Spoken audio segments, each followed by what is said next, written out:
just going to get started here. If the music levels aren't quite right, then so be it. Alright, so this will be, I think, episode 3 now of the Let's kOS with a kOS Dev series. In past episodes, I have created a space plane, well, a plane, not really a space plane, for doing some testing around trying to make a bit of autopilot software that avoids the use of the cooked steering entirely, does everything by manually controlling the yoke and the rudder. And the eventual goal is to get it to the point where I can get the thing to land at the Space Center on its own automatically. In past episodes, I've gotten a PID controller working on the pitch to hold it where I want, a PID controller working on the roll based upon the desired heading that I'd like it to go to, and I also have a PID control. Actually, the heading PID controller is 2 levels. There's one PID controller that says what bank would I like given how far off am I from the heading I want. The farther off I am from the heading I want, the more of a steeper bank I want, up to a reasonable upper maximum, which I think I set to 65 degrees. Hey, hello, Captain Crash.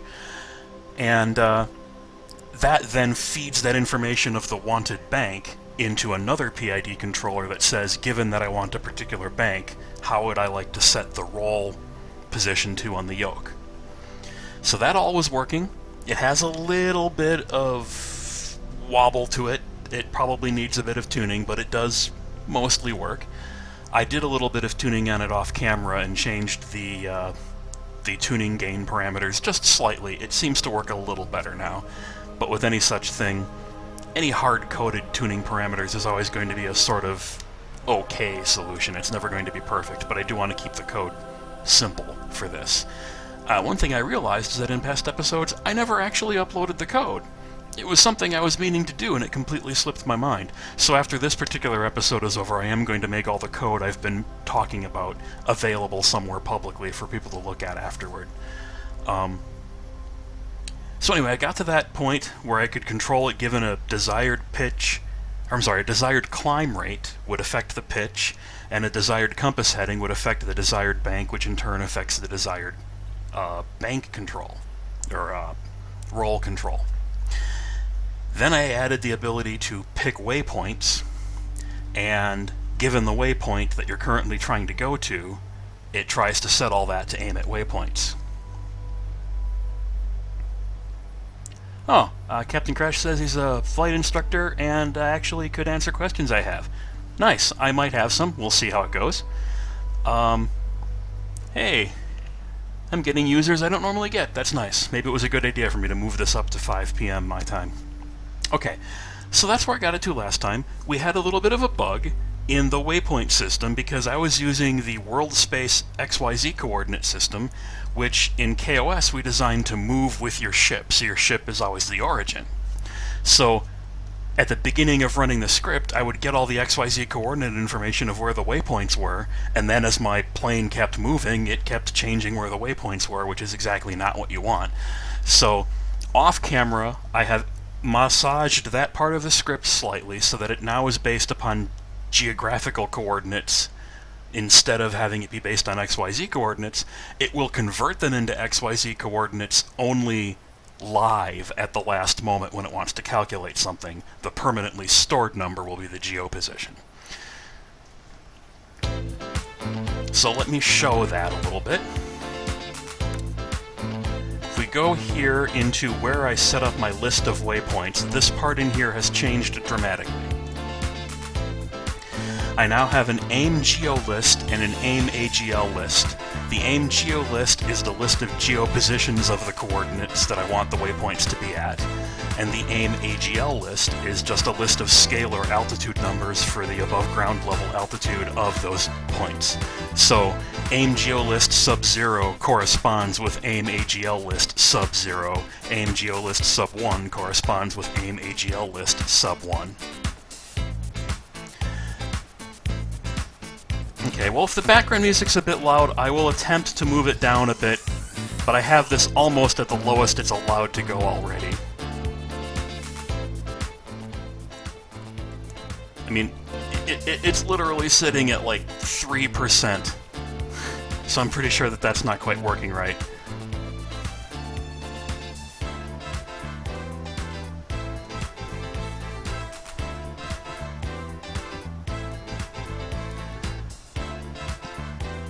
So anyway, where were we? Ah, yes.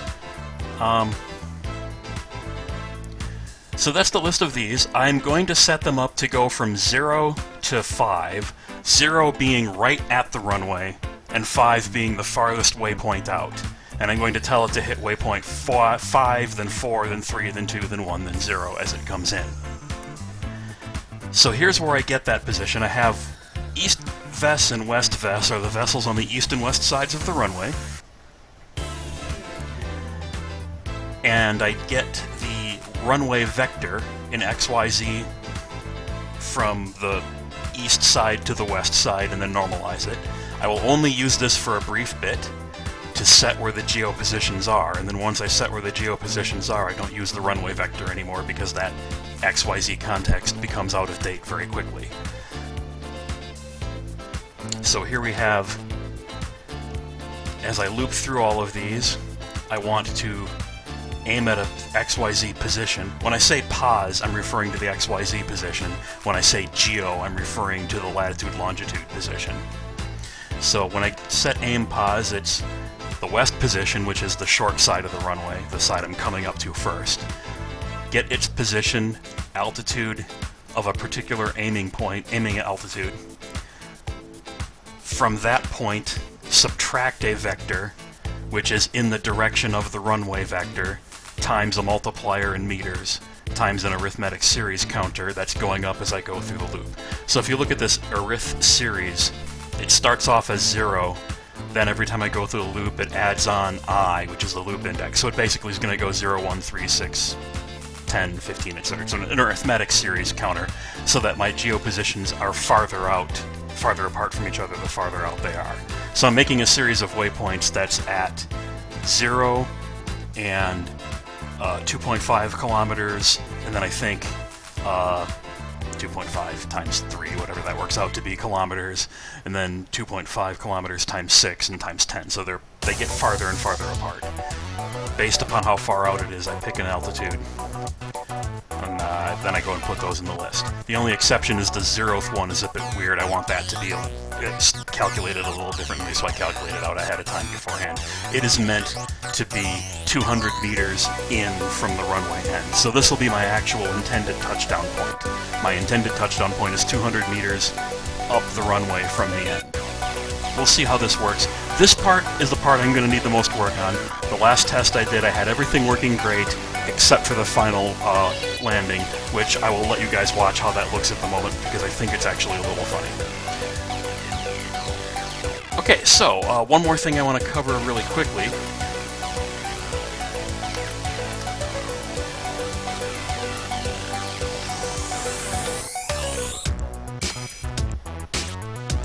This is a point that I'm probably going to want to cover later and maybe work on making a little bit nicer. I'm not sure if I'm going to be doing it in this particular episode, but one problem that was brought up to me before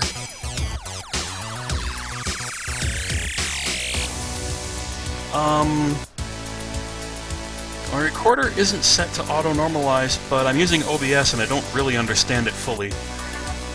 I'm not sure where the auto-normalize setting would actually be. I've looked through this thing trying to find the audio settings forever, and I can't seem to find them. I mean, I found them, but they say nothing about altering the volume. Alright, so where were we? Ah, yes. So one of the problems with this waypoint technique that I'm using is, let's say you have a waypoint that's here, and another waypoint that's here, and another waypoint that's here. And your plane starts off over here. You can watch my lovely drawing skill here. So you got a plane that starts here, and it's being told to go to this waypoint. So it calculates out what the heading is that would get it there. It gets itself turned to that heading, and tries to go to this waypoint and climbs, and or descends and gets to the waypoint. Then it's told to go to this waypoint. The problem is, because this one didn't specify anything about the heading you'd like it to be at once it gets there, it crosses over the waypoint and starts to rotate back, trying to go to this waypoint. And since you didn't say anything about what direction you'd like it to be at that waypoint, it just goes straight toward it, crosses this one, is now told to go to the next waypoint, and it does this. So the problem is that if you have a set of waypoints, you get this sort of constant back and forth curving, when what you really wanted was a straight line like that, as much as you could. So the problem that you run into with this technique of just picking a bunch of waypoints and trying to hit them is that the closer together you make them, the worse this waviness becomes. If the distance between any two waypoints happens to be not much farther than the actual turning radius of your plane, then you'll find your plane is completely unable to normalize this very well, and you'll get a really bad curve like that. So this is part of the reason why I'm setting my waypoints to be progressively farther apart the farther out they go from the edge of the runway. It is so that I can start off out here, and there will be a bit of this problem, but it will get closer and closer as it comes in. And I have tested this offline, and it does get pretty good. It can be done better, and I probably should go in and make it better at some point, but for the purpose of this demonstration, it does seem to be working.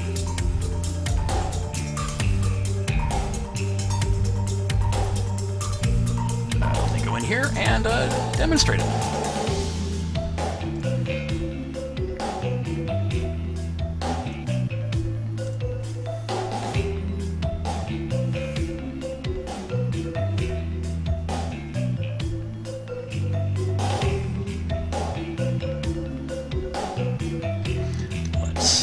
Time warp this to the daylight.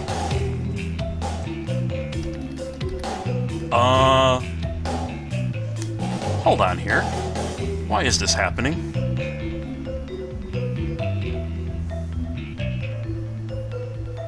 This does not seem good.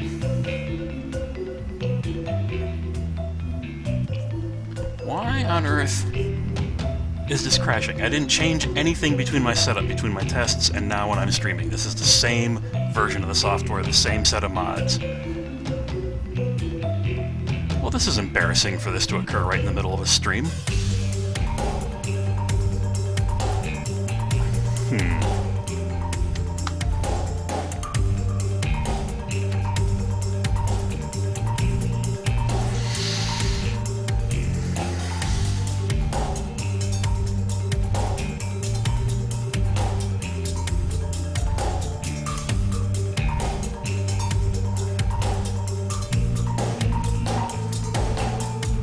Is it spewing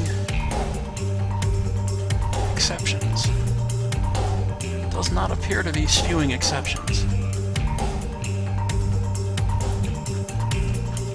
So that's not it. Not really sure why this has happened, peoples, but it must be killed.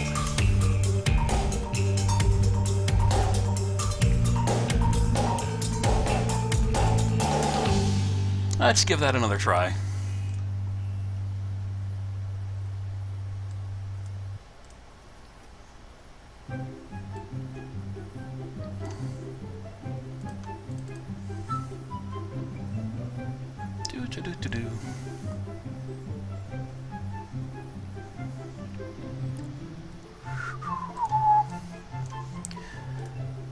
Sorry about this, everyone. Making you wait through this. I have no idea why it decided to crash.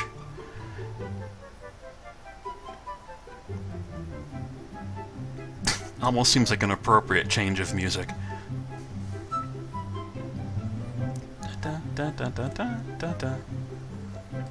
Oh, I know why. I loaded the wrong game.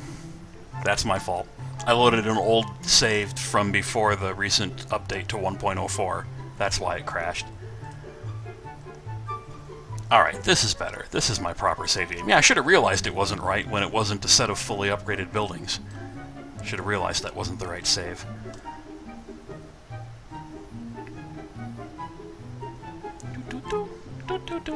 Alright.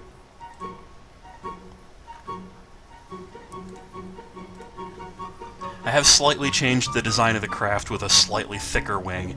It's probably completely unnecessary, but I felt it was slightly more stable.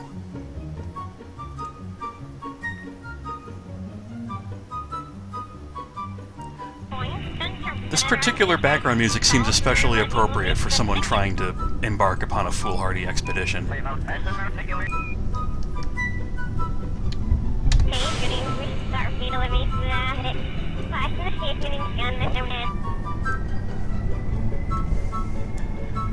we go. Let's see, who's our next volunteer here? Isavaivi Kerman. Well, or Isavi. Well, Isavi, enjoy your trip. I'm not even sure why we keep putting astronauts in these things, given that they're being autopiloted, but, enjoy your thrill ride. Why isn't it lifting up? Oh, that's right, my landing gear's a little too far back. This is a slightly older revision of this particular vessel design. I had already fixed that, but apparently I hadn't saved my fix.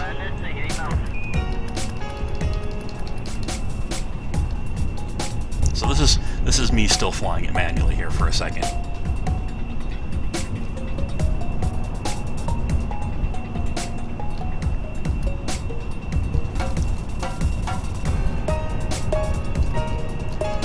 Alright, let's see how this performs under, and I hate saying these words, physics warp.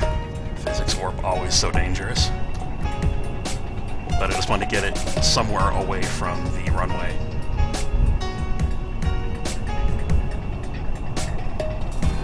My original design looked more like an F-86 than this does.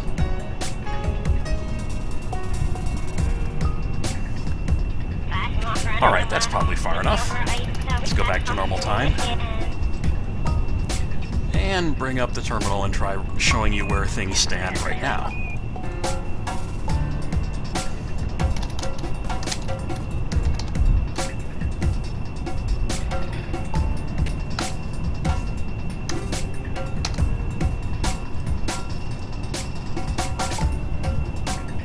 Oh, right.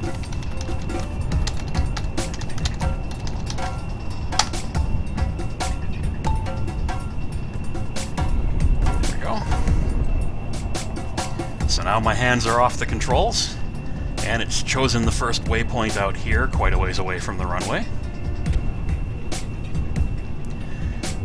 It has chosen a 65-degree bank, because it's quite far off from its desired heading.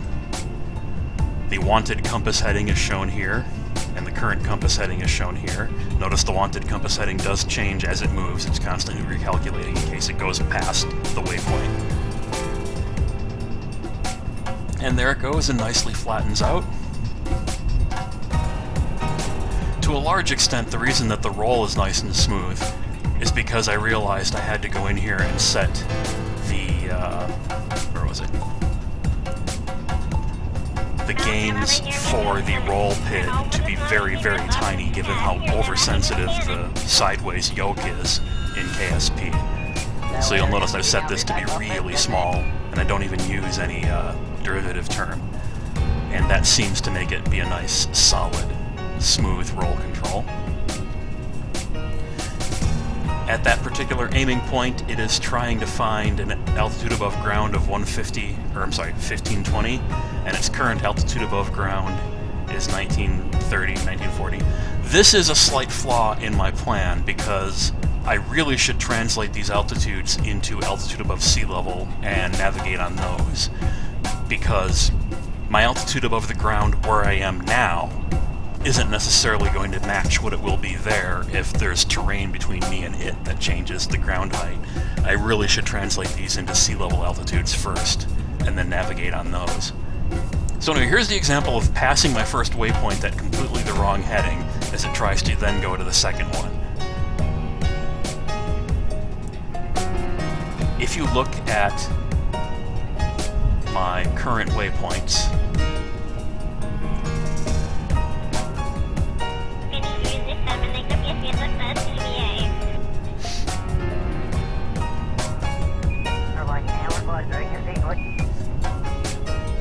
the next one is going to be the one that is 6 times 2.5.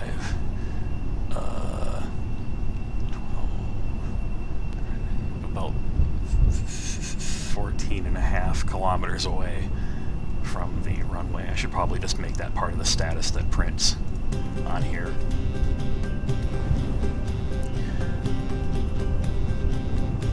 So this came out really bad, which is good. I wanted to show that. Oh, and incidentally, the other thing my script does not do, as part of the problem here, is it doesn't adjust the throttle, so I am manually doing that for now. That's the other thing I want to make it do. That's partly why it's overshooting by so much. It's going way faster than it should.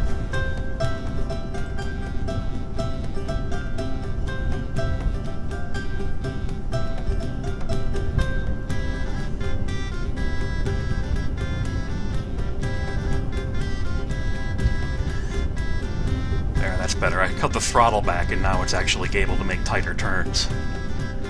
I forgot that I was flying that thing at full throttle still. So one of the things I want to add to the script is going to be the ability to control the throttle to get a desired speed cut down so that landing happens correctly. Obviously you're not supposed to land at max throttle. That wouldn't work at all. You'd come down, nose down and on the wheel.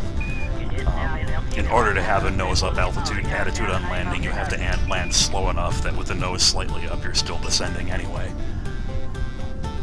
That's a part I haven't quite gotten it to work.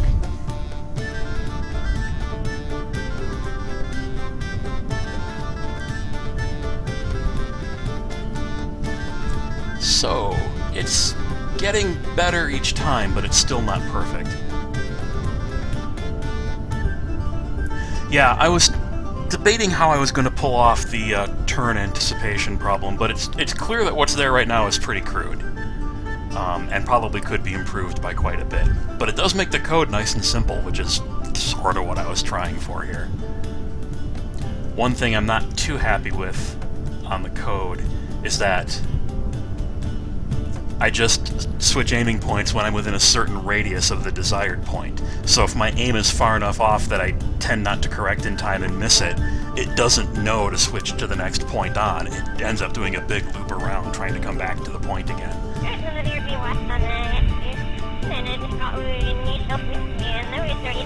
Okay, it's getting in closer. Now it's trying to approach a AGL of 20. I should probably fix that display that's not erasing out when the number gets shorter.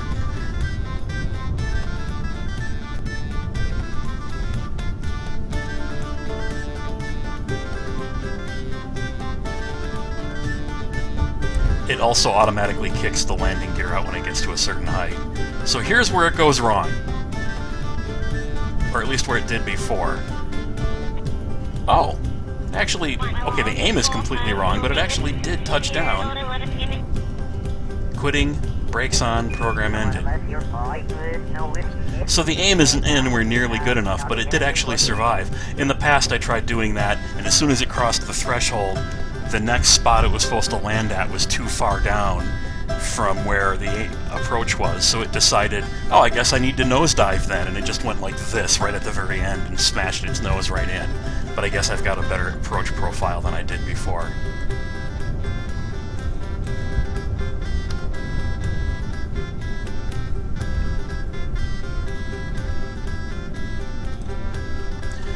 One thing I need to add to the end here.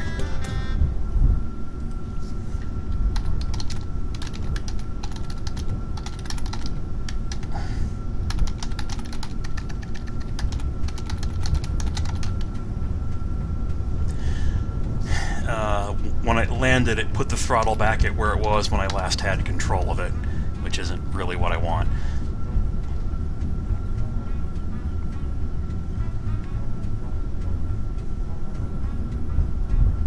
If you're dealing with by having an approach bearing and offsetting the desired bearing by the difference between the approach bearing and the target bearing. That's not a bad idea. That might work pretty well. Let me think about that. So you have the bearing you're at now, the target bearing.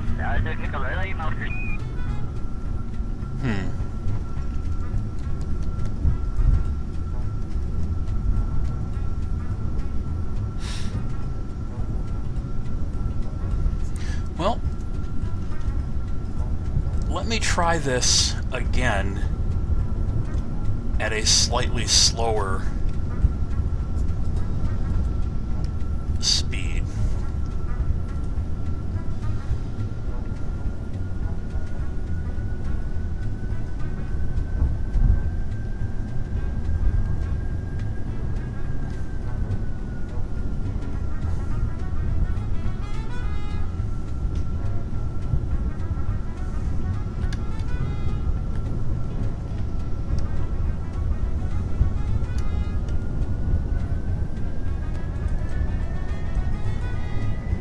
Actually, while I'm here, stop.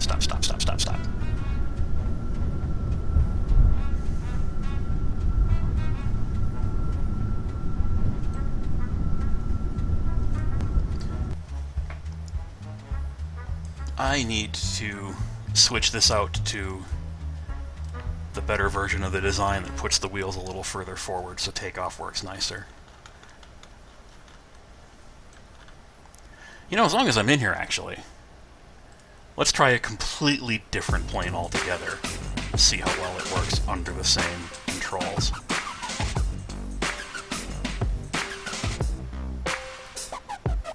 Has anyone tried the Raven Spear stock plane before? Is it any good? Looks pretty hefty. Let's see if they designed it well.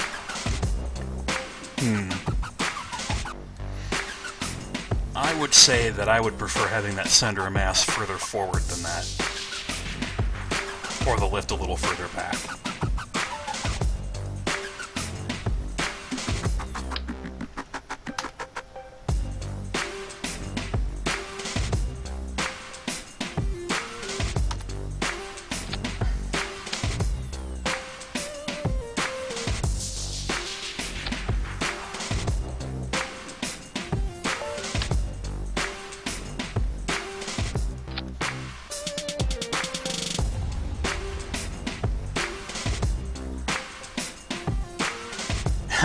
You want me to try it with neutral stability?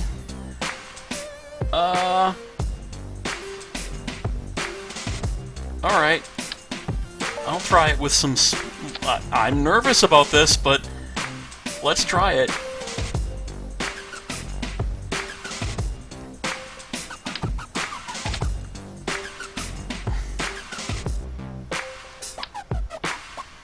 Keep in mind I have to fly this manually until I turn on the autopilot.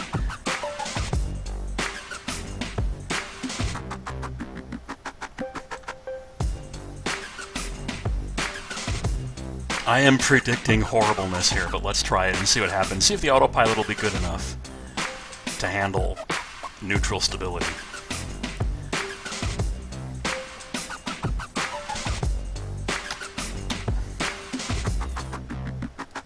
It's called the Raven Spear Mark 1.2, and of course, if it needs to have an autopilot, it needs to actually have an autopilot. Let's go stick a module on.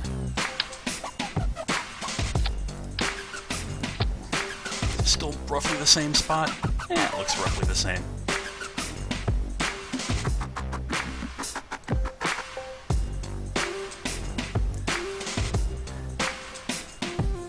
Alright everyone. Neutral stability. I'm not looking forward to this. Okay, I am. It'll be spectacular one way or another.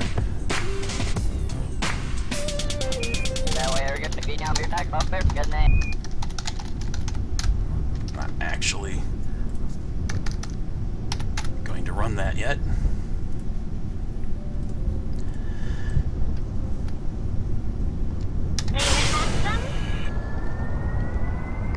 I should probably have SAS on for the manual part of this flight, or I have no hope.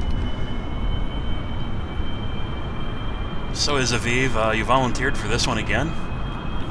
Poor sucker. Ah! Wow! Not good. Can't pitch down.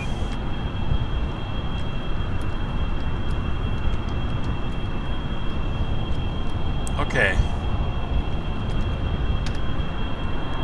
Let's get the gear up. I am not taking SAS off at all. Just double check something in my script. do I take SAS off in the script?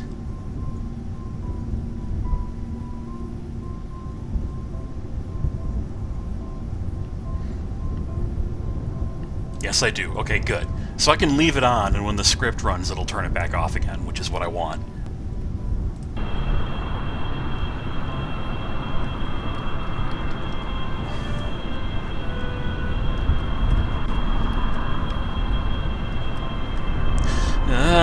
Don't. Aye. Aye, aye, aye, aye, aye, aye, aye, aye.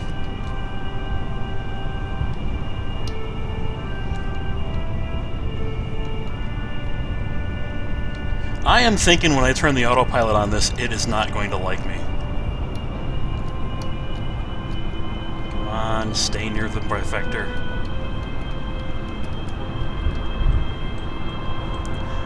I think Isaviv has the right idea on her facial expression there. This is a completely appropriate facial expression to be having right now.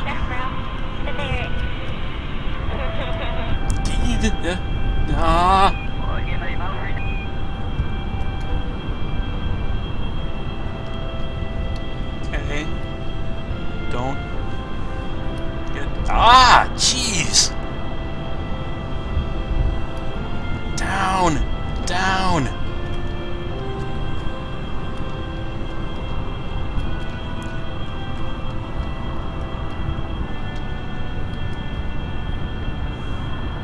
Alright everyone, ready to see how badly the autopilot does with this? Here goes.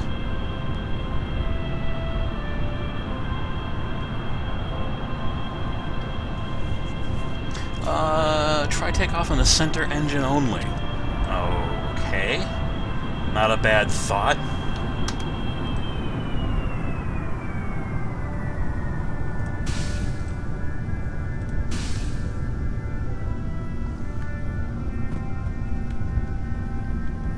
I had to shut the throttle down so that when I shut the engines down they wouldn't asymmetrically spin me. Alright, so now I'm on just one engine. Okay, here we go. Autopilot on.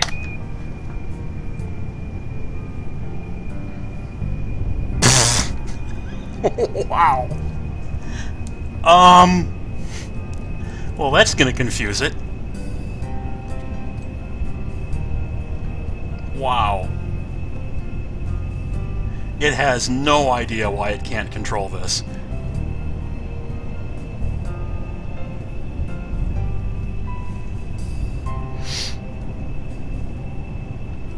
So, yeah, this ain't gonna work.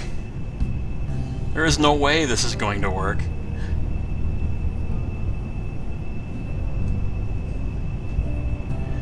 I think I do have to give it a sane airplane before it'll actually have any hope. Giving it this really badly designed airplane, it does not know how to deal with it. I don't think I fit an ejector seat into this one. There's a part of me that wants to actually try and save her and bring this back alive by manual control. Yeah, okay, autopilot, you're gone. I did implement, when I hit the abort, it'll shut the script off. I did do that.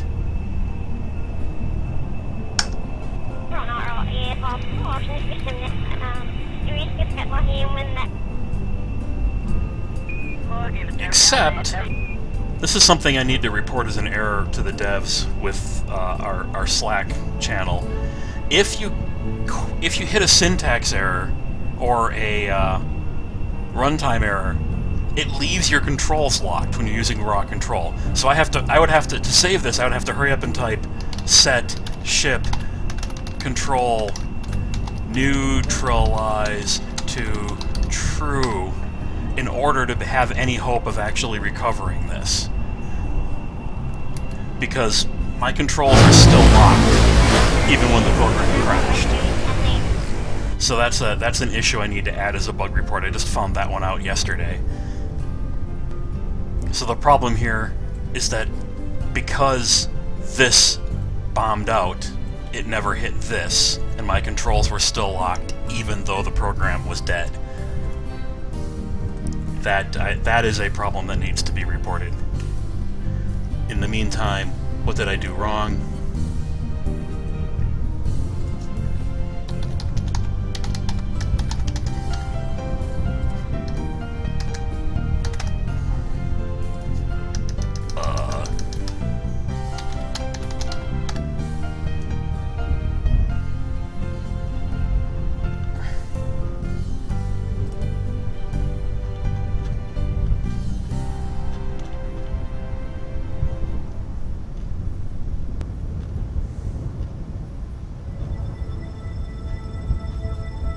was set ship pilot control throttle. Something of that nature.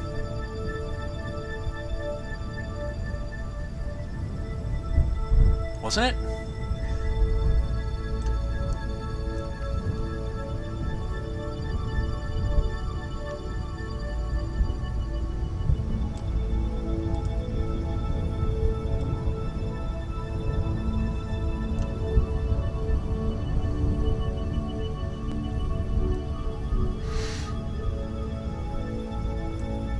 Huh? Oh, right. Here I am wondering why I was getting the KSP music sounds again, even though I'm not using KSP's music. And then I realized Kevin MacLeod wrote the KSP music, so I'm actually getting from his stream, I'm actually getting something that happens to be the KSP background music. Let's see.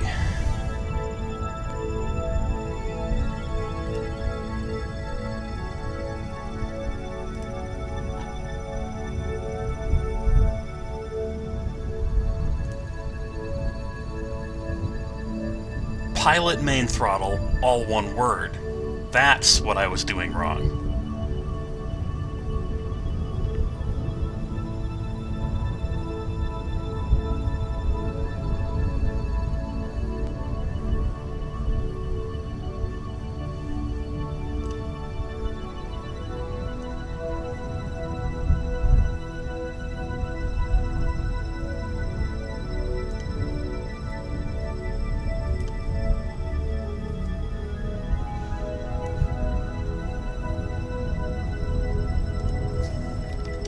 This may be an issue of our docs being slightly out of date.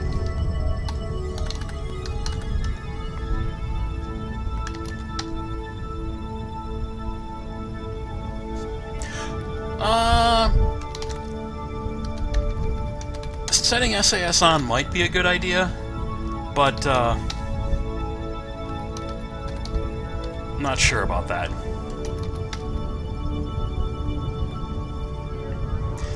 Set ship control pilot main throttle to 0. Okay. Yeah, we need to work on that on these documents because there's a slight inconsistency here. Up here it's pilot main throttle, down here it's just main throttle. So that difference needs to be fixed.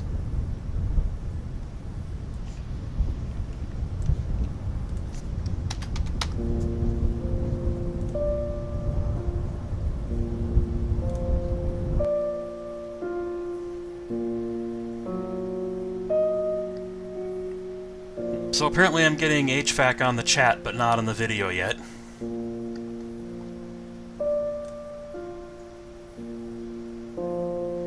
When it comes down to the turning, using a rate of turn to control the turn. For instance, autopilot uses a max rate of 3 per second. Which makes a calculation how long it would take to turn very easy.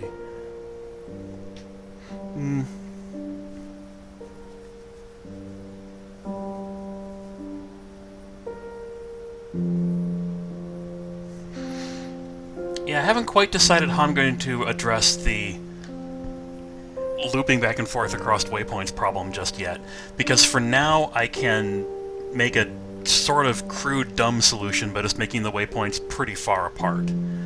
I'm more concerned first off with touching the issue of throttle control next, once I get this working.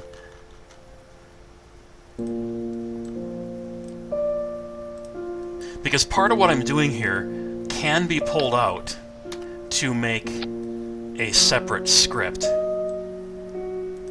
or a separate set of libraries that aren't necessarily just for landing a plane. They could be just for flying the plane generally. Throttle and pitch interrelate in ways I'm hoping don't throw me way off, but we'll find out what happens. Okay. So let's put that back a bit and try to separate these out into separate stages so I can just launch the middle one.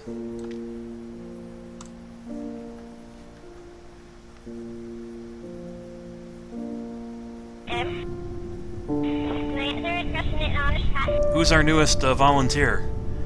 Jessen Kerman. Okay. Well, let's see if it was a bad idea for you to volunteer, Jessen.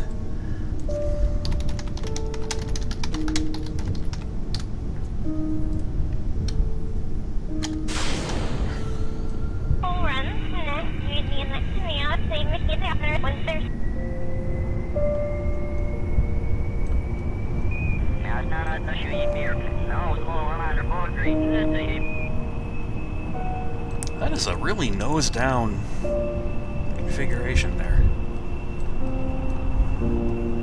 I wonder how much speed this thing needs as a stall speed. That's another thing that I have to decide how I'm going to do in the script. I think I'm probably going to have a set of configuration parameters at the top that describe the behaviors of an airplane, and you just change those when you use a different airplane. One of those configuration parameters would be what its landing and stall characteristics are like. So what speed it should be trying to target for a landing.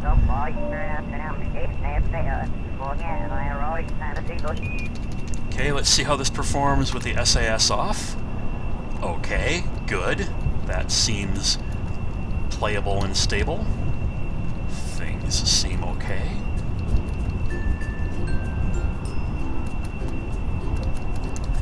It does fly awfully slow that way.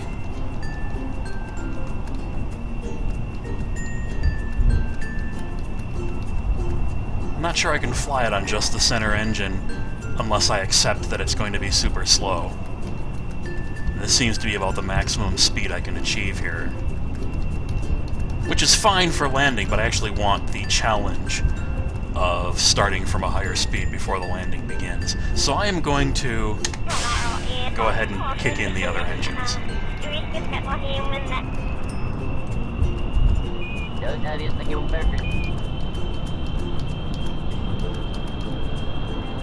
I haven't quite decided yet whether I'm going to go for a strategy on landing, on the final part of the landing, of trying to hold attitude steady while changing only throttle to adjust climb rate, which is probably more proper, or trying to adjust throttle for speed and adjust pitch to match to get the climb rate I want. Danger there being if I input bad numbers for the plane, I can make the plane think that it needs to nosedive to come down, which is absolutely not what you want it to do. I'm sort of hoping that I can cheese it by saying if I set the desired speed low enough that it'll automatically end up having to pitch up to get the desired slow descent rate. Alright, here goes.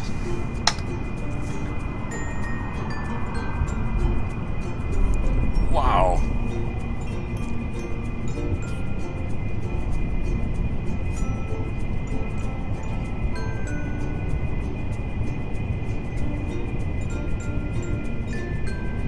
Interesting. Okay, this plane rolls slower than the other one did, and therefore using the same tuning parameters for roll is making it take more time to react.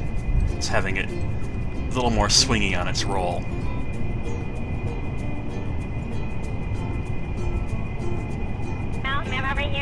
You'll notice the amount of yoke roll it's trying to do is always very, very tiny.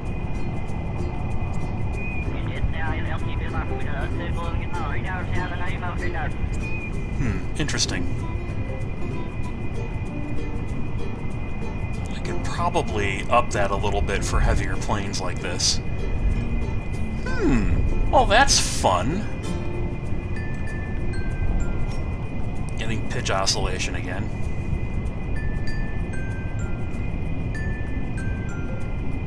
Yeah, Major Max, I really like the idea of a script that automatically learns the tuning parameters by watching behavior.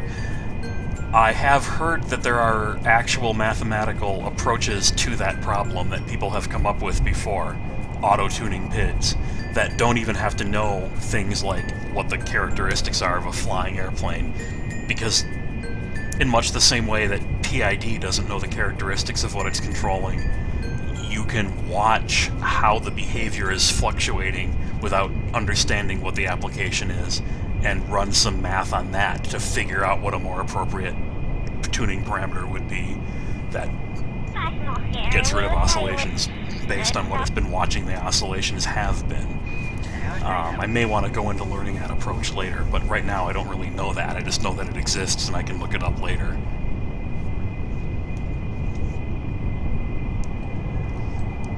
So to fly a larger ship, it clearly seems to need somewhat different parameters to its control characteristics from what it had before.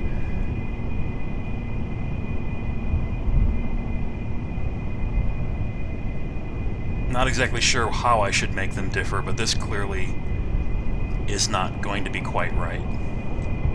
But it's an interesting data point to learn that the exact same tuning parameters don't work for every aircraft, which HVAC Aniki can tell you all about that, because that's actually the part of the mod he's been working on for quite a while now, trying to figure out how to get the automated cooked steering to react to different kinds of vessels and have it automatically work for people who don't want to do their own control. Ah, okay. So it hit that point. Watch it try to rotate.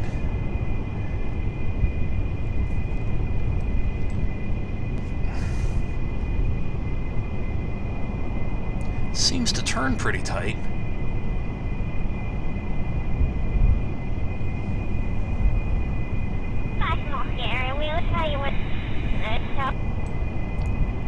Yeah, I think the pitch gain is too high and my roll gain is too low.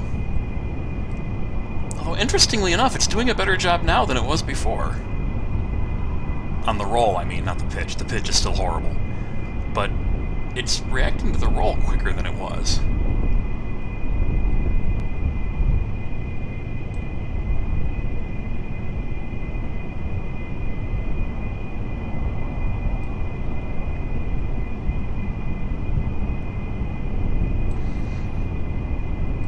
I wonder how well, if I don't actually change the parameters, I wonder how well this thing will attempt to make that final landing. I think it's going to be fairly horrible if it's going to wiggle-woggle like this as it does its final approach.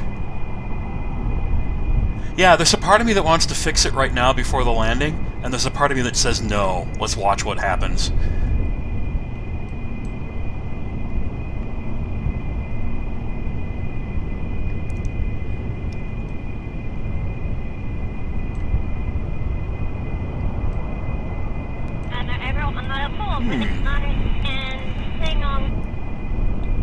As far as left and right goes, it's making a straighter approach than it did before. And the pitch oscillation is horrible, but it's made an actual better approach left to right. Oh, I should be cutting the throttle back a bit here.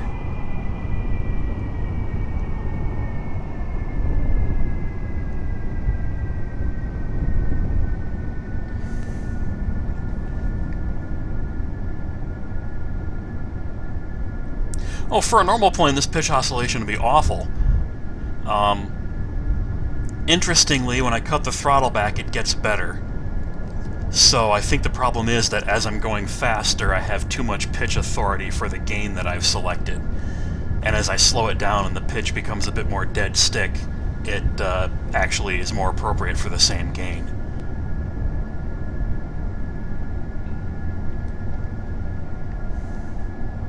This is still an awfully fast landing. I should have cut the throttle earlier. Whoa, what are you doing? Why are you suddenly changing your mind? Don't suddenly change your mind. Oh, this is gonna suddenly rotate when it gets to the last point. Gears down. Ah! How? How did you live through that? Oh, okay, you didn't. Whoops. Wow. Looks like we're gonna need another person.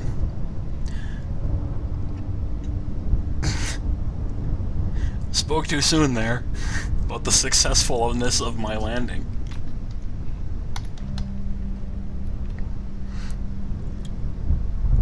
Okay, so what happens there on landing was, if you'll notice, my final point is completely wrong. My final point on the landing is to attempt to go to a position 200 meters down the runway at an altitude of ground level.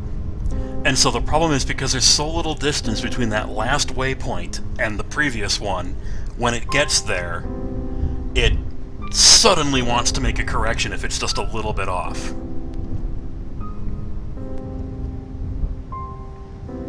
So I think what I actually want to do is make this the 0th waypoint and start from further back. Like, oops, no, sorry, that's not what to set at 1, that's what to set at 1. So this will be the 0th point before it was, in a sense, the -1th point. So this hard-coded point will be the 0th point. And I'll start the series at 1. So I will skip that point that's right at the end of the runway. That one won't exist.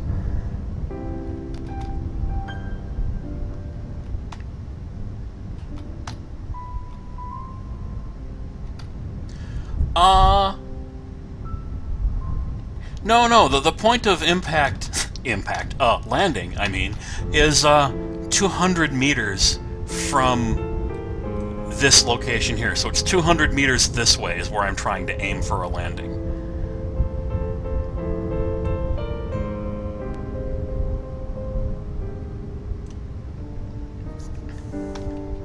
Well, actually I can calculate the glide slope here, because all I've done here is picked, let's see, at any particular point, the altitude above ground level is, I should take the plus 20 off, by the way. That was from back when I was doing it on sea level. Take this number times the 150. This Arith series is, by the way, my scale. So for every 1 unit of this, I go 150 meters up, and 2,500 meters this way. So it's 2,500 meters for every 150 meters of drop. Whatever that glide slope is, that's what I'm trying to do the entire way down.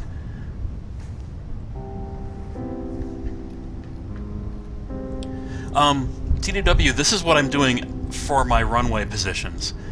And the reason I did this is I'd like this to be applicable to be used if I install something like Real Solar System or one of the mods that gives me a bases in other locations. I have simply placed a vessel at each end of the runway, one called Vassie East and one called Vassie West. And those 2 locations of those vessels are what I'm taking to be the coordinates of the 2 ends of the runway. That way I could theoretically use this exact same script on a different runway that's not even necessarily east-west, to just put 2 vessels on either end and use them to calculate where the runway is. And just leave them parked there in the saved game to represent, like, landing light structures. Actually, the reason they're called Vassie is I was intending to make them those red and white landing lights that are called Vassie lights, but I got the tinting on the light colors a little bit wrong, so they don't really work as landing lights, but at least they do mark the runway spots. Okay, so I think this will make a slightly better landing. I am considering pulling out some of my code that sets the gains and making these parameters up at the top, and allowing it to use the same script on multiple different craft by just picking different parameters that are more appropriate to that particular craft. But let's just slightly fiddle with this here. I'm going to up this by just a tad, and I'm going to down this by just a tad.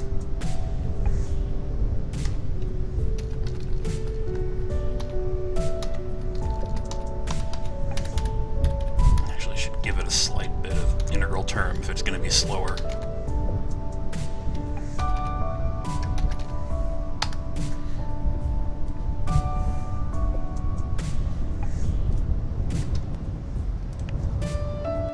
And I will try that same airplane with just ever so slightly tweaked controls.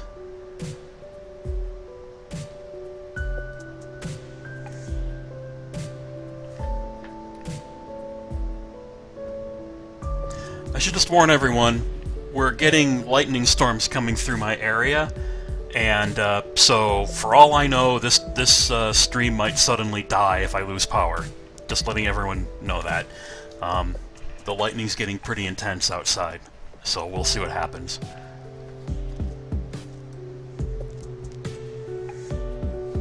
You know, while we're in here, let's be polite to our pilots.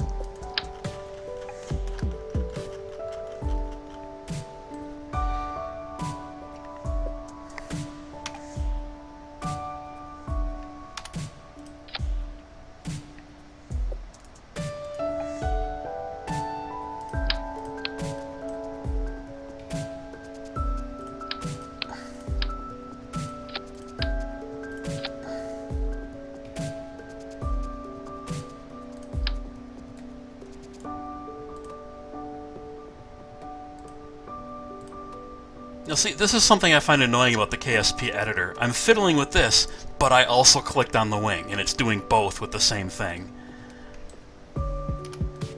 So now I have to go put this back, put all these indicators on to make sure I put it in the right place again.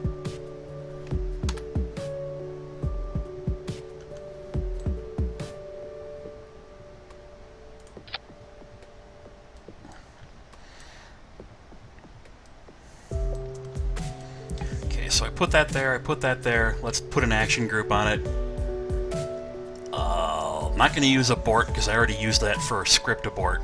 So I'm going to just make a custom group 10.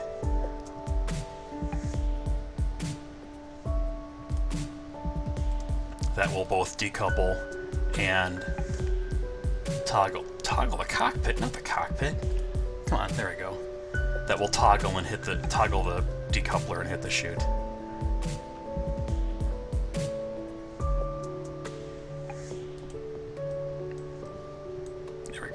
You know what? Why on earth are these angled in? Just because it looks cool? There's no reason for that. There. Much better.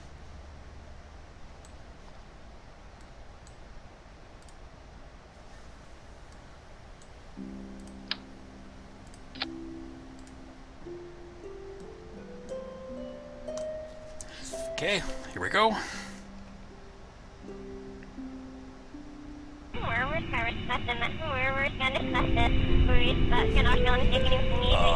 I didn't put that there. I want that there. What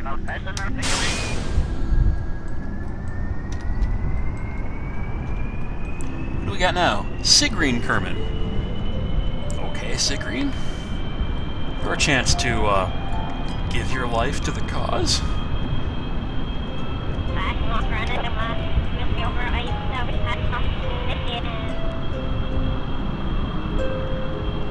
Oh, this ship's got power. Wow.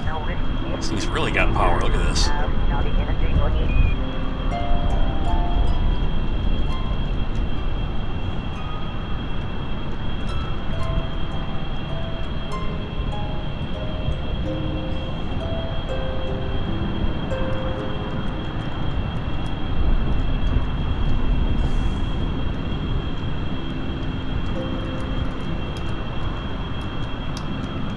Ways away, and I will risk that evil word physics warp to get farther away quicker.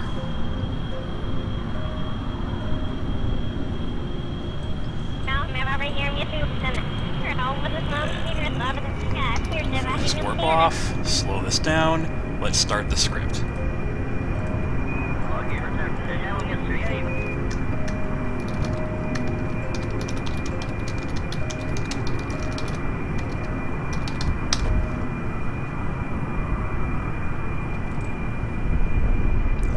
Oh, wow!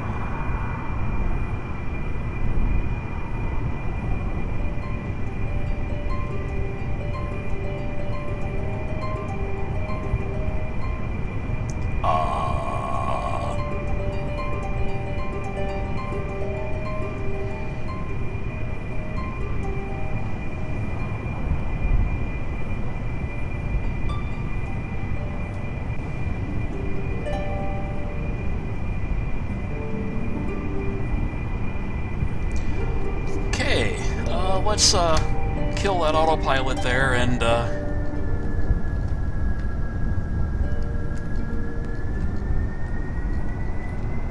see why that happened.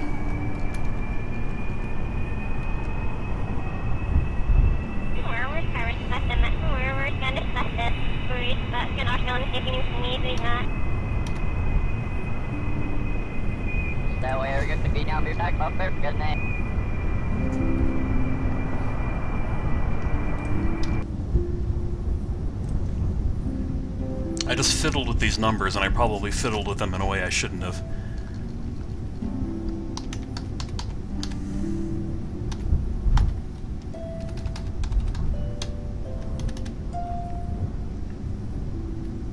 I turned this up possibly a bit too much.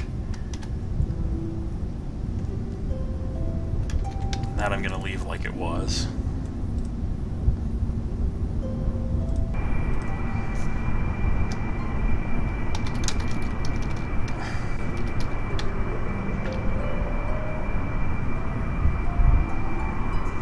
There, that's more sane.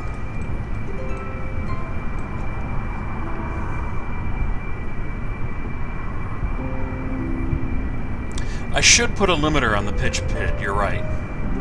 But my fear is if I need something that really does need me to pull back hard, then it won't be able to do it.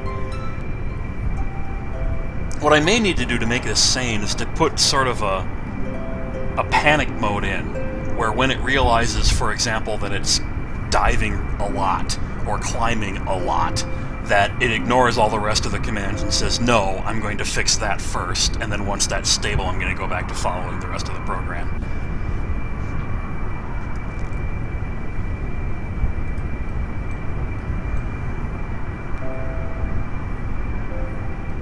Okay, there we go. It's flying way faster than it needs to.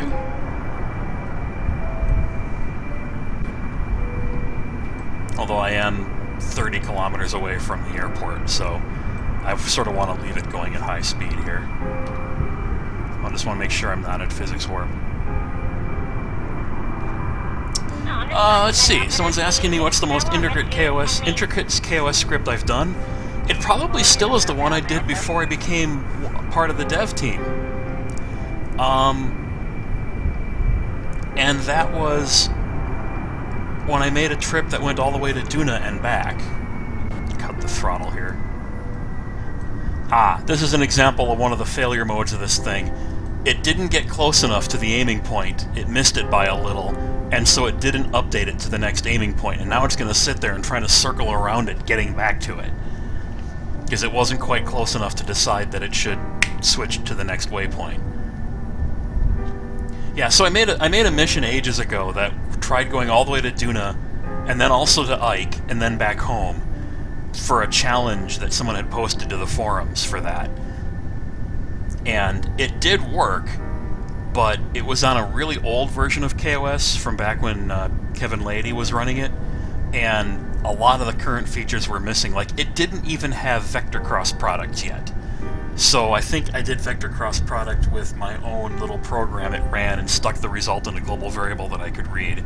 And along with that, it didn't automatically deal with the rotations correctly. You couldn't rotate vectors either. So I had a transformation matrix multiplication to do the rotation by hand. It was way harder than it should have been. But yeah, it's probably the most intricate thing I've ever done. At some point, I'd like to go back and revisit that challenge and try doing it with the modern kOS.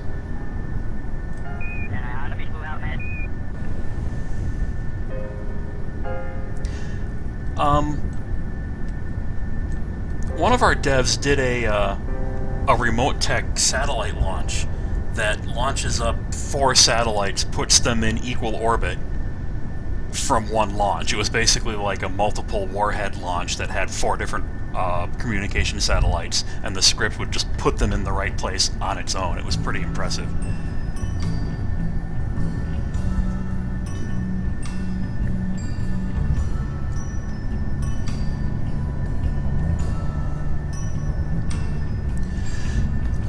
I did a script once that would just try and find the targets of contracts that had surface locations. So if you were on a surface contract, like say, take the temperature at this location somewhere on the moon, oftentimes that involved a lot of driving, so all I did is made a little script that does nothing more than aim at the waypoint you tell it to and keep the speed within a narrow band. You say, I want to keep the speed within, 15 to 17 meters per second, and just go that way, and it would auto-steer and auto-throttle to keep that going. That worked pretty well. That's not nearly as complicated, but it was basically so that for those contracts I could leave that running and walk away from the computer. The only thing it didn't do is it didn't avoid hills, so if there was a really steep slope hill that it didn't have the traction to get up, it would just keep stupidly trying to go up, and it wouldn't realize it should go around. In this particular saved game, I'm not running remote tech because for the sake of getting my tests to happen quickly, I didn't want to have to deal with antenna and all that. So I want to be able to reach the archive in an instant for my testing purposes. But for when I actually play the game as a player and I'm not doing a Twitch stream, I do have a career that I'm running with remote tech turned on. To answer a question in the chat that friend Zureg said earlier.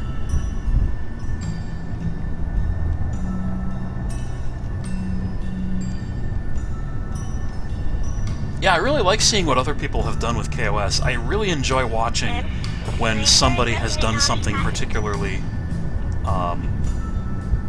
really nifty with it that I don't think I could ever have done myself, because when you're making a project where the point of the project is to give other people tools to use, oftentimes they'll do stuff that's way better than what you did, and it actually makes you feel good when that happens, because that's the point. Like that one script that, oh, this is getting dangerous. Exceptionally, oh, it's because I never shut the throttle down.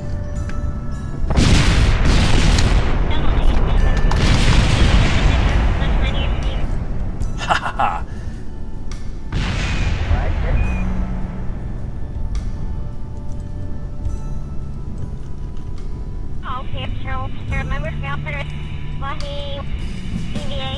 I accidentally turned the heat overlay on. I think, what button did I hit to do that? Ah, there we go.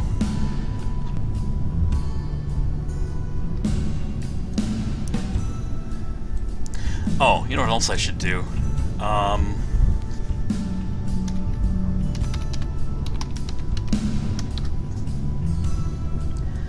VD aim pause. Okay. I should do this when I quit as well.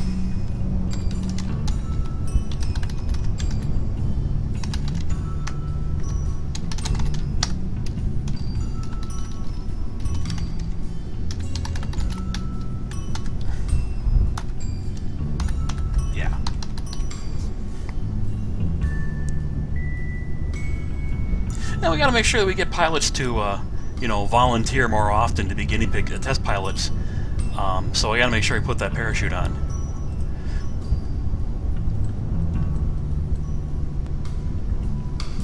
All right, so let's look at how this could be made a little bit better.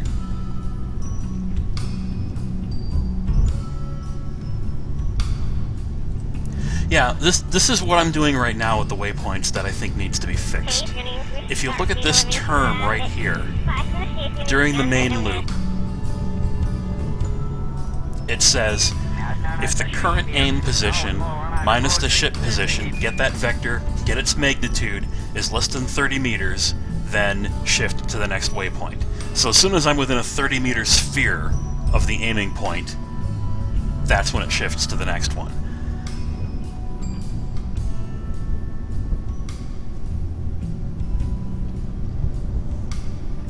So that needs to be smarter, because what I would like to have it do is, let's say you're aiming here, but your aim is off and you're over here, and you miss it by a bit. I'd like it to recognize the point at which it crossed this line, and at that point give up on it. But I don't want that to trigger if I just first turned the script on and my waypoint is behind me. I don't want it to go, oh, waypoint's behind me, I'll skip it, because they might all be behind me. That's why I'm not quite sure about how to do that elegantly. I could just make the sphere a little larger, which is probably what I should do for now. My fear is what that might do at the very end, when I get within 100 meters of the landing and it says, okay, I'm done, right at the last crucial moment.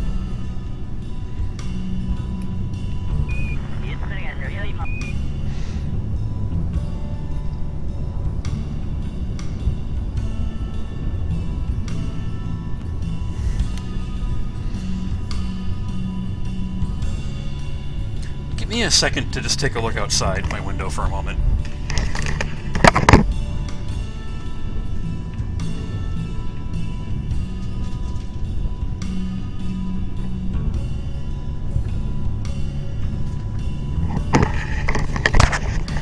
Sorry about that. I heard a lightning strike powerful enough to turn on a car alarm outside, and I wanted to make sure everything was fine.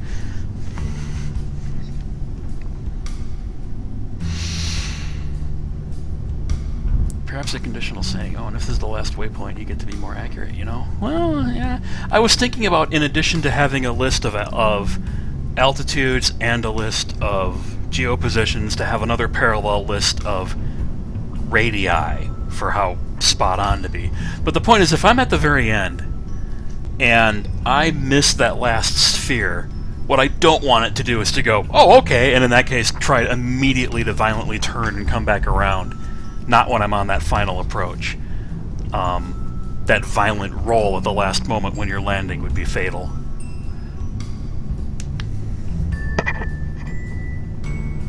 So what I might do, what I was thinking of, is removing the last waypoint and having it fall out of here into a different kind of mentality that sets the want climb in a different way than using the waypoint system to do it.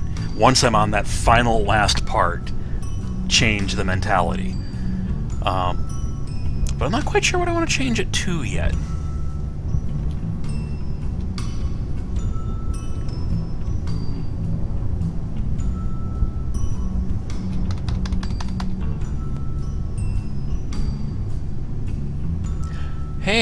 Hey, that's a good idea. I think TDW's got the right idea for now, for a quick fix.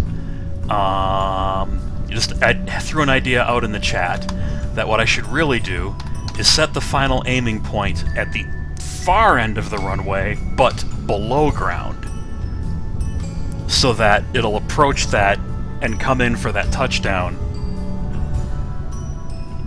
hitting somewhere before the end of the runway, but the point is if it's a little off, it'll still correct more nicely. I mean, it's not a perfect solution, but it does seem to make sense, I think, to do that.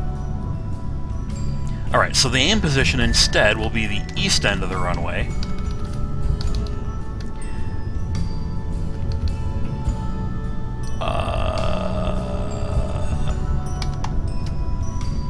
Minus a bit. At an altitude below the runway. Let me think about it. My glide slope is 150 per every 2,500. So if I want to go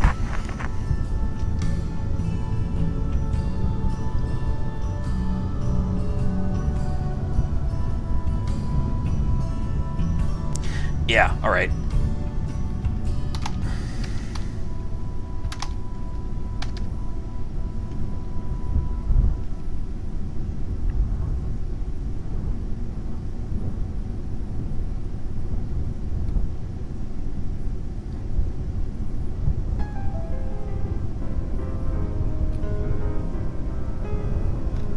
Yeah, the problem is I'm afraid if I set this too low, that it's going to not try and land on the early part of the runway, and it's going to waste its time going most of the way over the runway and only land on the latter part of it. I want to avoid it doing that.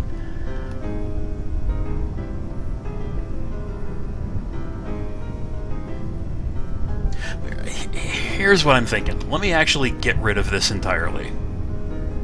I'm going to try something risky. I'm going to go back to what I had before, where the final waypoint is actually at the edge of the runway threshold. I will get rid of this, so it only goes to the end of the runway, and at that point I'll take over with a different logic. So I want most of the rest of the loop to still be the same.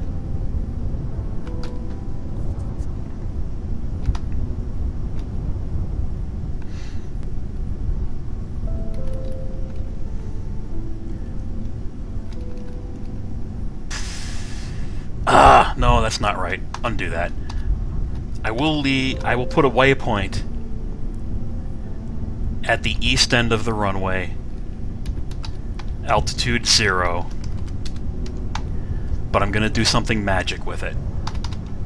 So this is the final point of the thing. What I want to do for my special case condition here is say, excuse me, if I am at the final end, I want the getWant climb to work differently. So if cur aim I, which is the index through the list, is higher than 0, so I'm not at the very last point, then I want to do that. Otherwise, I am at the very last point, and at the very last point, I will change the rules and ignore the waypoint system and set want climb to just a fixed number. Let's see, what should our landing speed, our landing vertical speed be? 1 per second, 2 per second? Let's go 2 per second. 2 meters per second downward. So at the very last waypoint, whatever the 0th one is, it will ignore the altitude of the last waypoint entirely, and instead set the want climb to just a fixed -2 meters a second, and ignore the entire altitude entirely. I think that's the smarter solution. It'll still use the waypoint for aiming that way, for left and right aiming, but it won't use it for altitude anymore.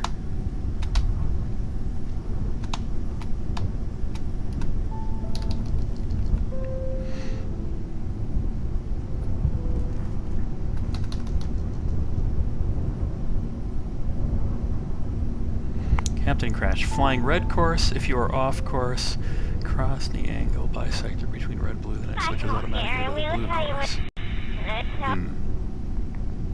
I'm sadly not fully understanding what Captain Crash is talking about in the chat. Oh, because there's a picture he's going with. That's why. Ah, okay.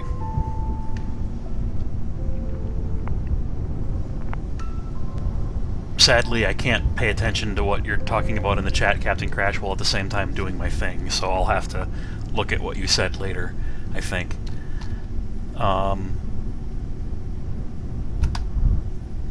So let's just make sure that my 0th position here is good. An altitude of 150.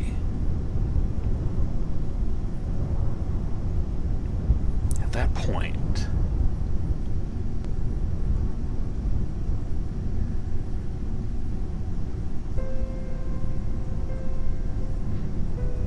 Probably a bit off.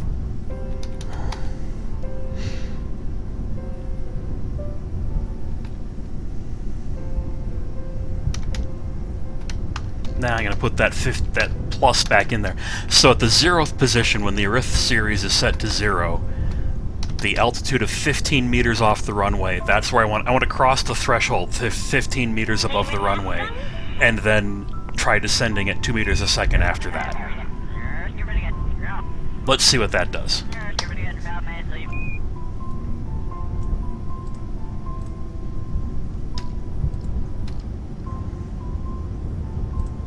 Oh wow, I can use the recover vessel button. Don't I get to often do that with my test pilots?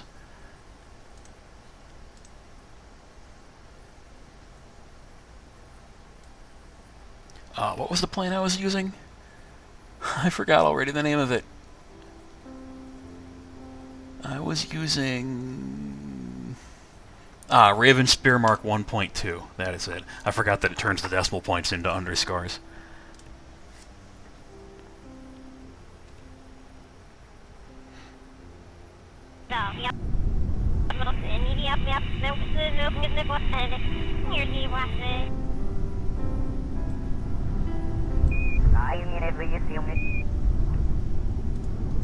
Yeah, I probably should quick save at a point where I want to start the script. You're probably right about that.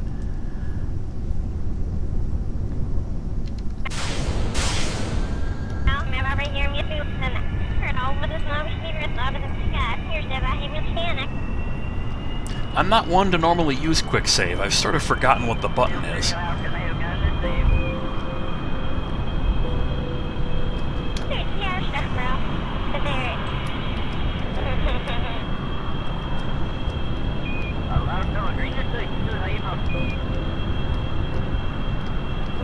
F5 to save, F9 to load. Okay.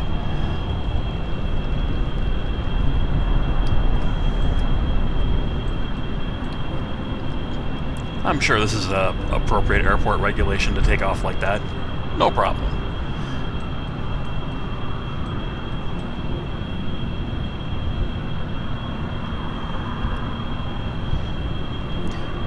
I may have to try to figure out what Captain Crash has been talking about while I've been looking at the code, because he seems to have a solution to the waypoint problem that I had. Okay, so...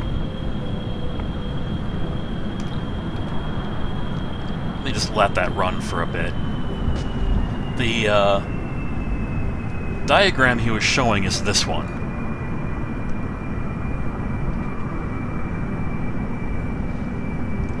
Actually, whoa, this thing's going way fast. Slow down, slow down. We don't want to start glowing red here.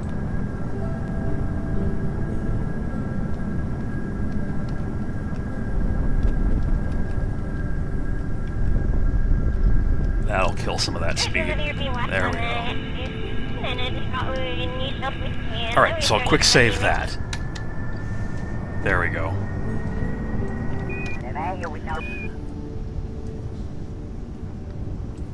So let me see if I understand what you're saying here, Captain Crash. I'm trying to read through your comments in the chat log.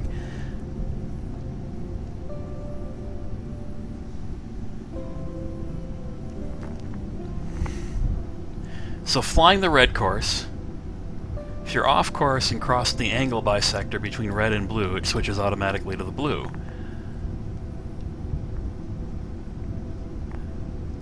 So your waypoint is not a point, it's a line? So you have a series of line segments to follow?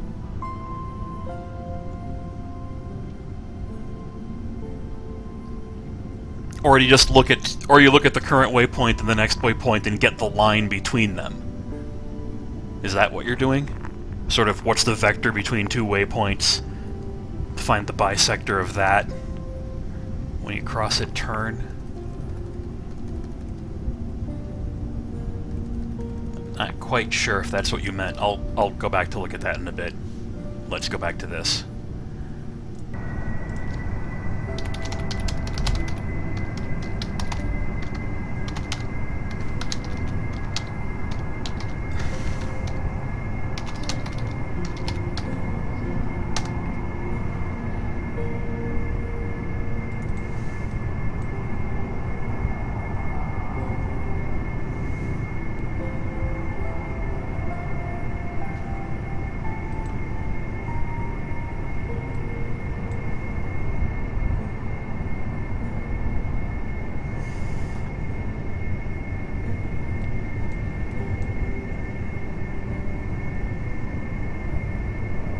Seems to be a bit extreme how it maneuvered into this first piece. But it's correcting itself here.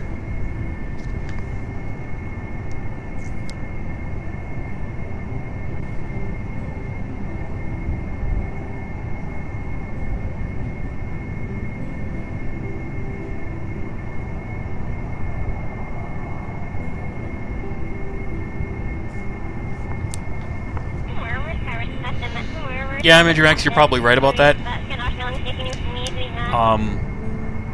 What I could do is at least set a tolerance range and say if the climb is outside the tolerance range, then ignore the steering and just climb, and only activate the steering when I get within a certain range of the climb I want. Because I do actually want both active at the same time once the differences are small, and it's just auto-correcting a little bit. It's when the differences are large that it should do one at a time. Okay, so it's aiming out here. Seems to be doing it okay.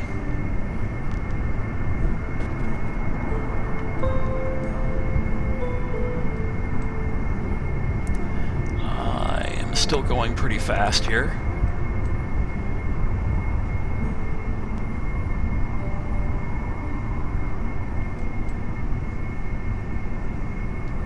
Cut the throttle a little bit by hand.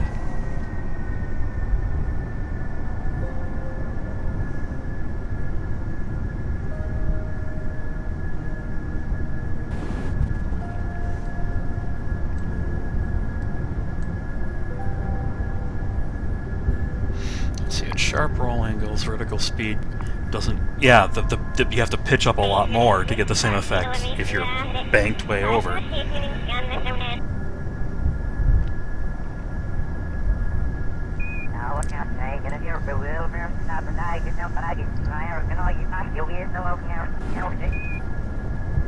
Yeah, I could make a more complicated set of controls that actually is aware of the current bank angle and is aware that the control surfaces change what they mean at that point. I'm not sure I'm going to be doing that this particular broadcast. That's way more complex than I want to get into right now. A certain part of what I'm doing is just that I want to keep this simple enough that when I post the code, it's easy to understand it.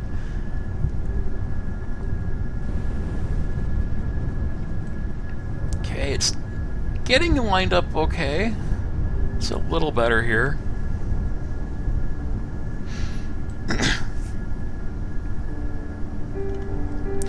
Part of what I want to do with my streaming series is try a bunch of different tasks and do each one, not necessarily perfectly, but, you know, demonstrate a way to do it kind of okay. And leave it up to others to try making it perfect. Man, even at really low throttles, this thing is too fast.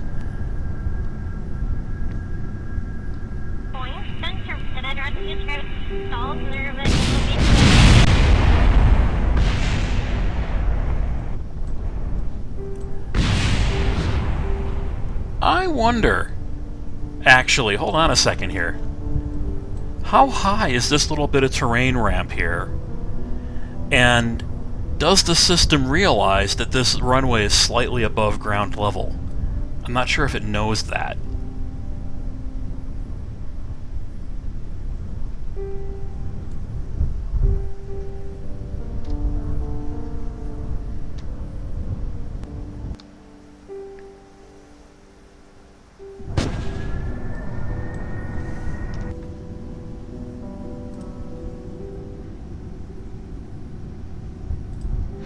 So maybe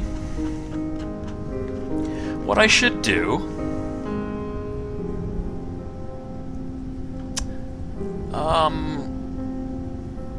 in addition to the fact I should have been doing that much slower, I think I'm setting the I think I should set this slightly higher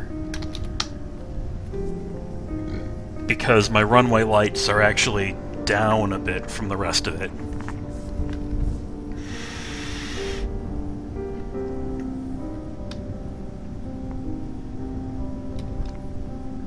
And let's set that final descent rate a little slower, just to be more careful here.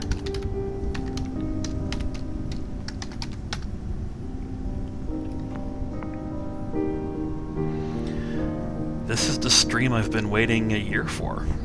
I only started doing this about a month or two ago. Anyway, so there we go. Let's resume the flight and try again.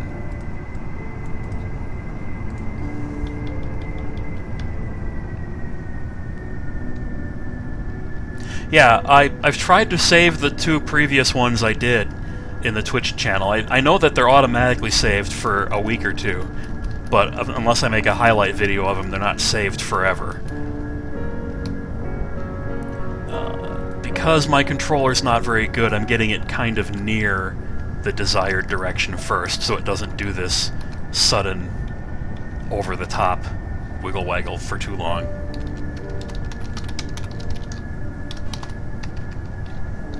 Really? Can't even type switch to 0 correctly? There.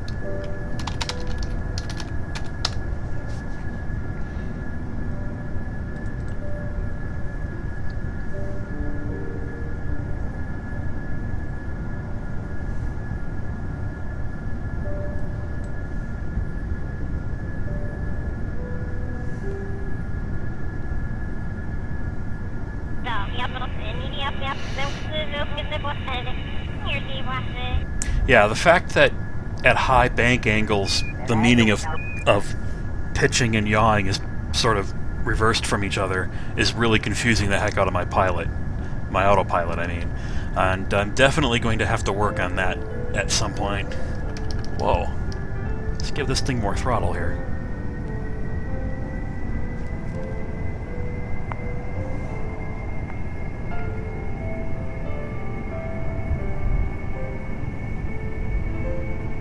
I think both of the 2 previous episodes of this series are on Twitch as highlight streams, if you click on the channel for them.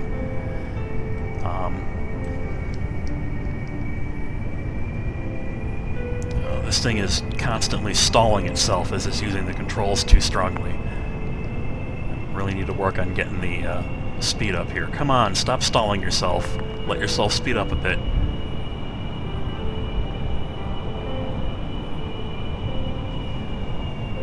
There we go.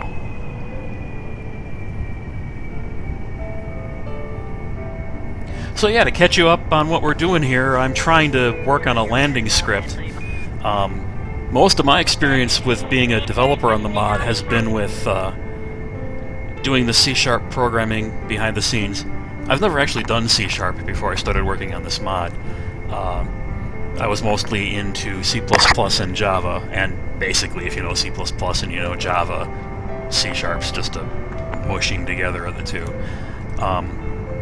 So that part wasn't that hard.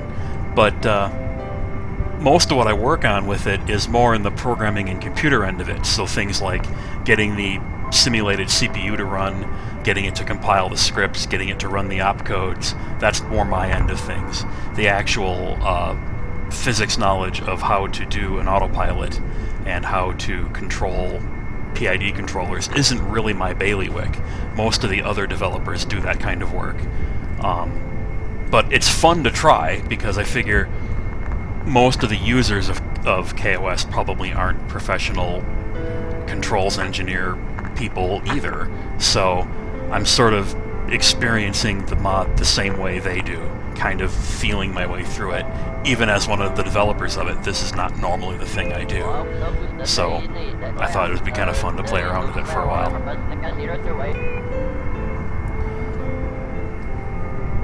I mean, I say I'm not a controls engineer, but I do have some experience with the math involved in all the geometry. Things like vectors and cross products and rotations and all that, which does make the mod a little easier to use if you have some background in that area.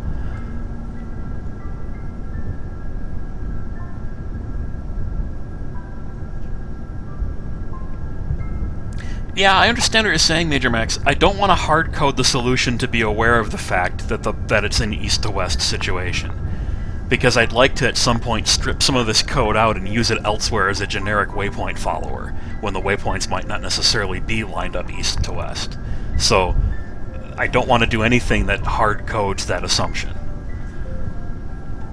So I think to get the line, simply taking 2 waypoints in the chain and getting the vector between them is probably the way to do it.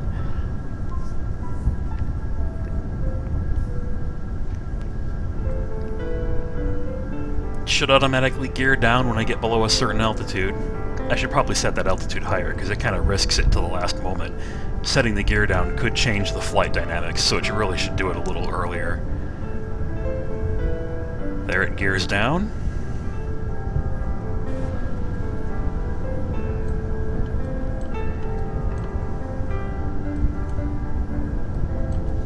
Hey! There we go!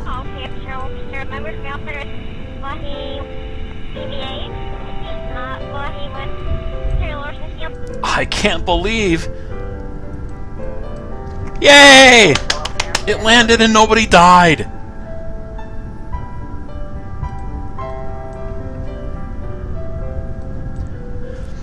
It cut it a little bit thin. I think I would want to set my threshold altitude a bit higher than it was. What was my threshold altitude? I had it at 20. Let's just a little higher. Now let's just go with 30 for now.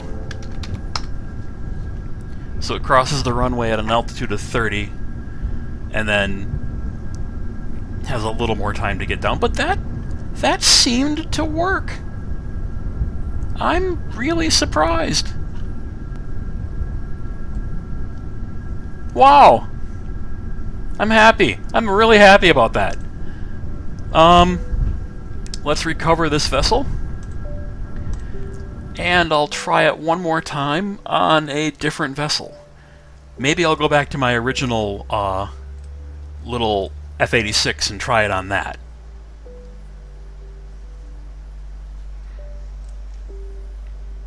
What was that called? I think I called it the Machete 2. It was this little thing.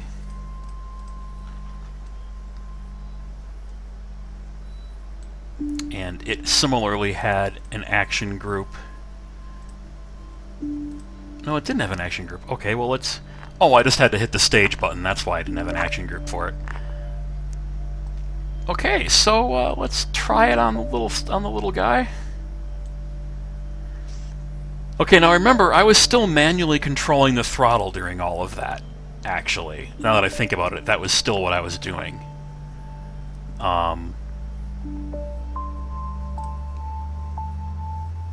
Oops.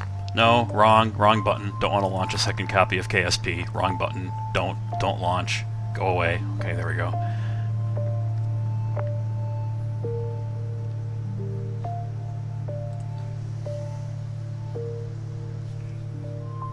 I'm clicking on the links Captain Crash just gave.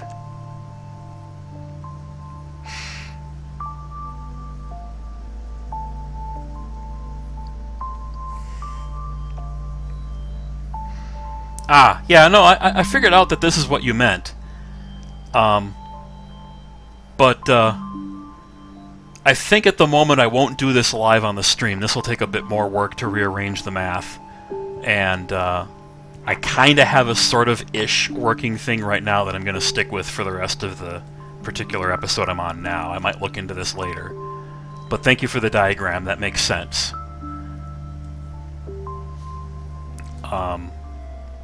So, let's see, should I shift to a new aircraft or keep the old aircraft and start working on the throttle?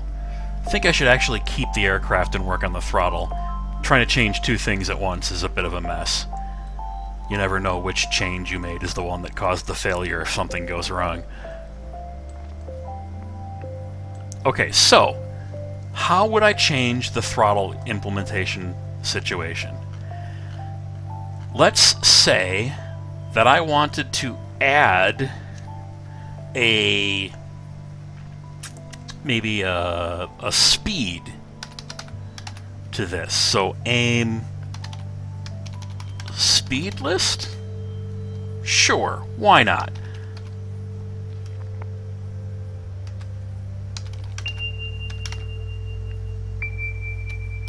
Up until now I've been sort of doing it this way. I think I would like to put a little section at the top.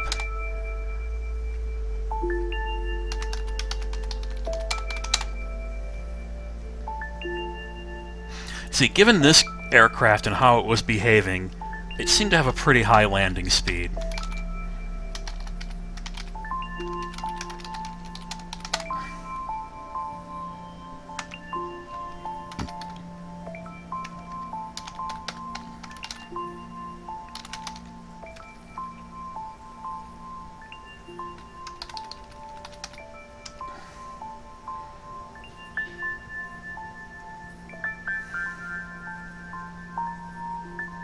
Instead of putting these up here, I don't quite know how I want to make that work yet in a configurable way. I'm still going to do it down here.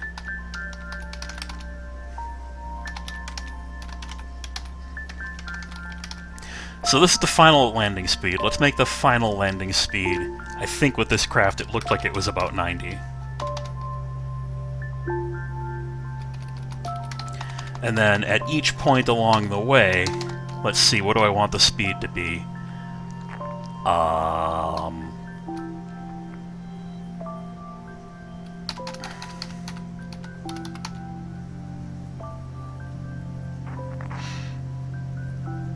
I'm just going to do something crude here.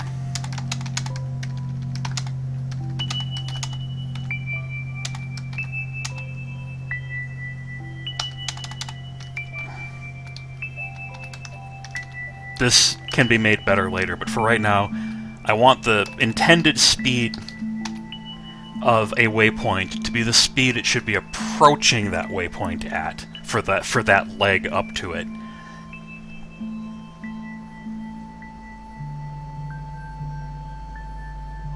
So let's say that I'll want to go at about 100.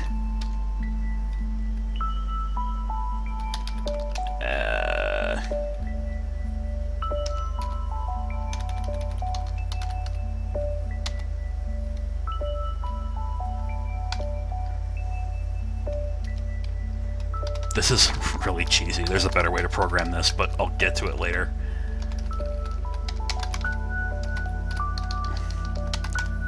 Come on.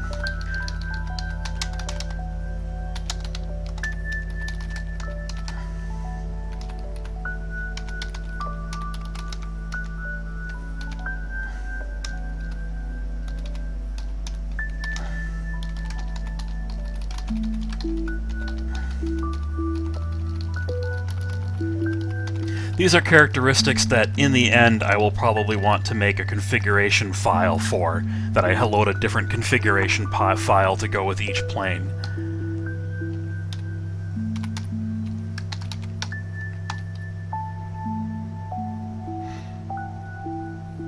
I'm going to try setting acceleration value of x meters per second per second.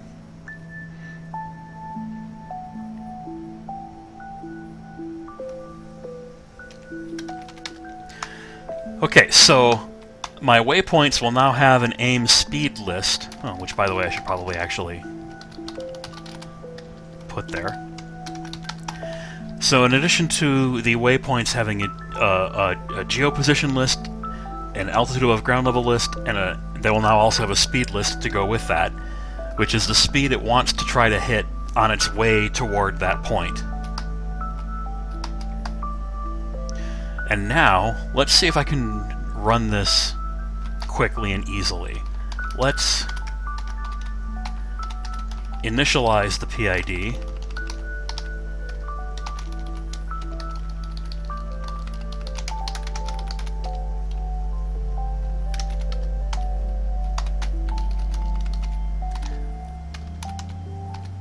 Which I'll call ThrotPid.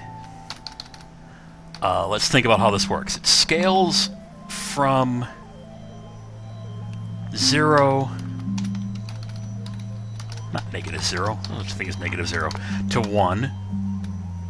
That's, of course, the throttle range. Because that's such a small range, we want this to move slowly, I think? And this is definitely very indirect because it has jet wind up in it, so, or jet spool up, so it needs to pay attention to the derivative term because it takes so long for the effect to actually do anything. I don't know by how much, though. Anyone in the chat channel who knows a thing or two about PIDs have a good idea for what gains would be appropriate here? The phenomenon that is going to drive the throttle is how far off my current speed is from my desired speed. So what should I put in here for the... So the current speed, desired speed, is going to be ranging in the area of like 100 meters a second, 150 meters a second, 200 meters a second. It's going to be a number in that general range. The thing that affects that is a throttle from 0 to 1.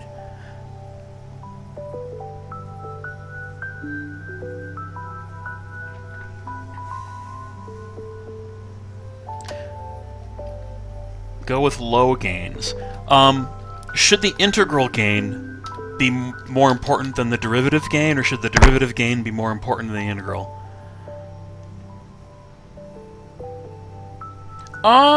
Wait a minute. Have I been thinking wrong the entire time? Give me a second. Have I forgotten my own library I wrote? I very well might have. Nope. Integral is the one in the middle. I have been doing this wrong for a long time. I've been thinking the other way around for some reason. Okay.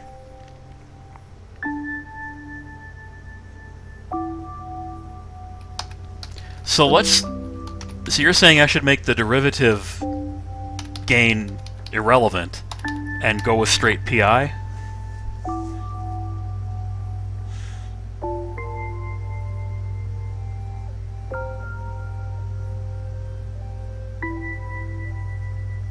Let's see what this does. And let's spell it correctly. We'll call it throtpid. Alright, so what I want to do here is say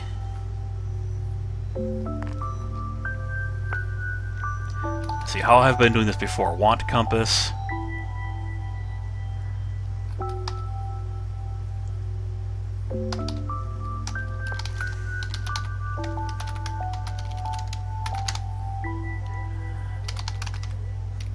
Cur spid list cur aim I.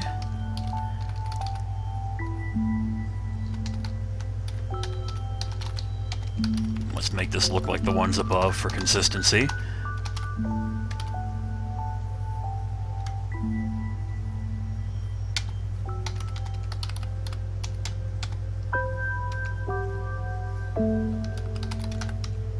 What did I call it? Aim speed list or cur speed list? Let me take a quick look.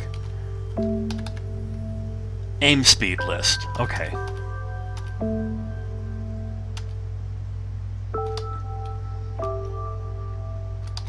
So now that's the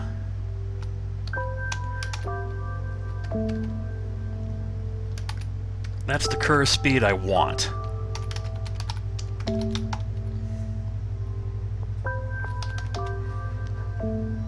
That is the current speed I would like. Therefore,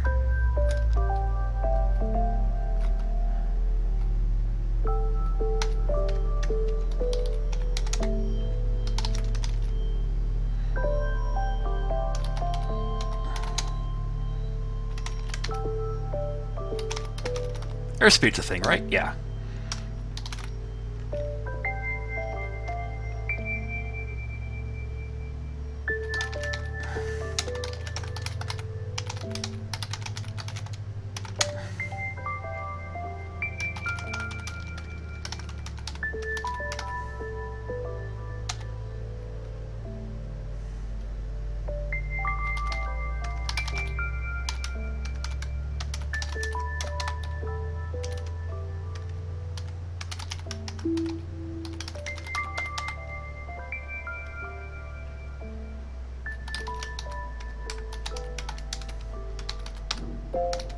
So that, in theory, should give me everything I need. Unless I've said everything wrong, which I probably have. I think I want to add a display for it, just for to match all this stuff.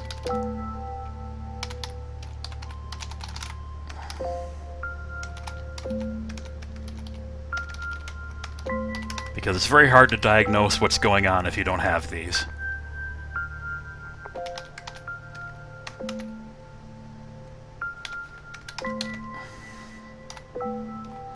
So I'll make a display speed that is similar to the display pitch. Let's see, where are those up here?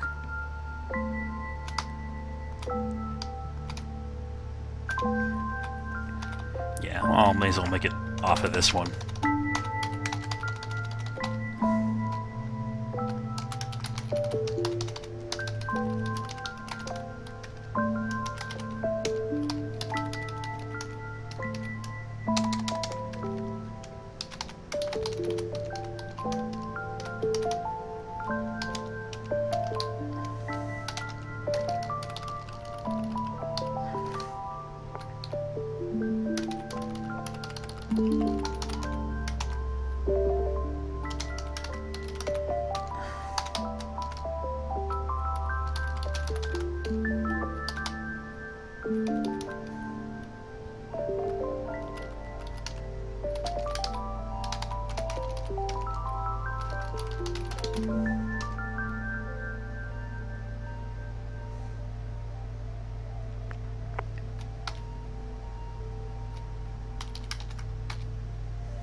current background music reminds me a little bit of what happens sometimes in Minecraft when you get into certain of those really slow, tranquilizing sounds.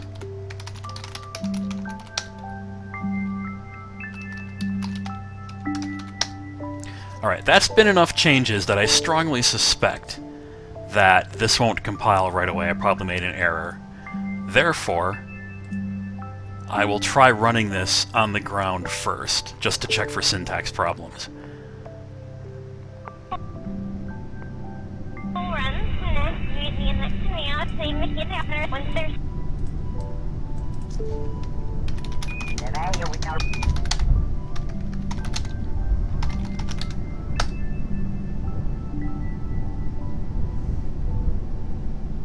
Oh!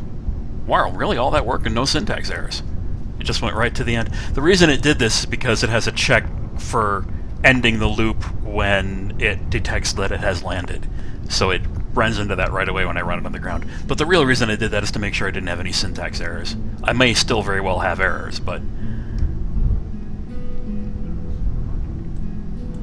Actually, why am I doing it this way? Back off. I should be doing it this way.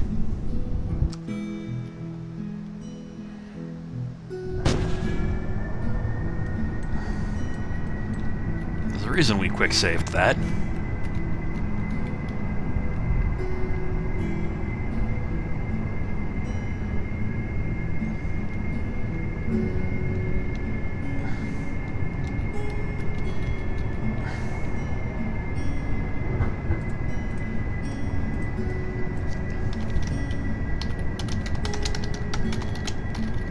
I am really not looking forward to this run. Okay, here we go.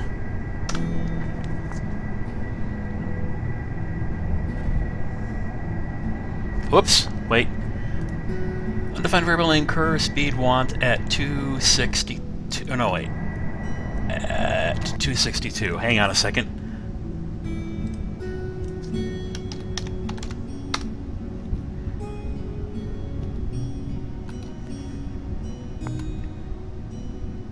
Ah! Because I used the evil word local. I guess that actually worked, right?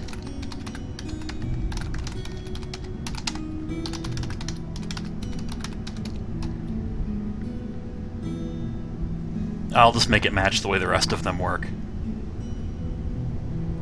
Oh, I guess it was all the way at the top.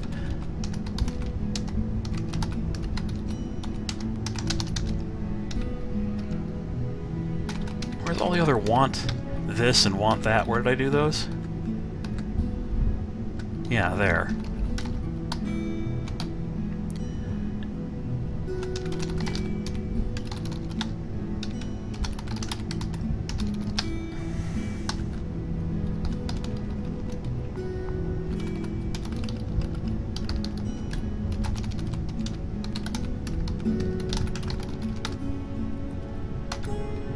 I may as well actually make this, just to be consistent with how the rest of them work,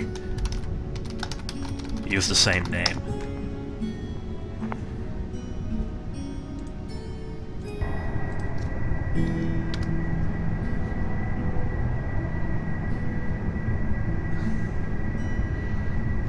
Okay, let's see how this is working here. Whoa, whoa, whoa, whoa, whoa, whoa, whoa, don't screw up too badly. Want speed is 150, current speed is 174, cur throt is 0. Except it's not 0. It's not touching the throttle. Why isn't it touching the throttle? First of all, let's make sure the display is correct. Oh, yeah, you know what? Hang on a sec.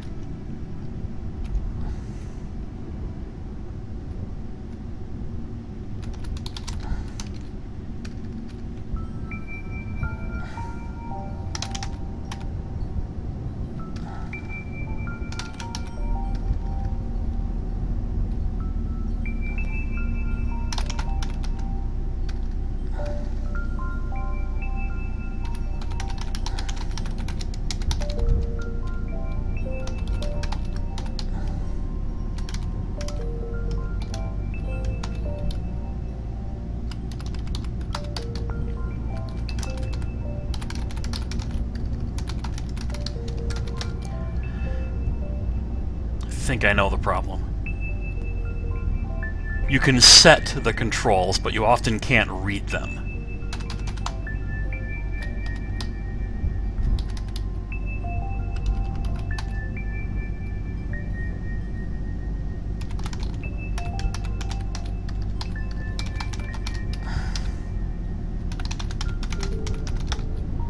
And for this, why don't I just do this the standard way? This is technically part of cooked steering, but throttle is one of those things that it doesn't really matter whether it's cooked or raw, it's the same thing.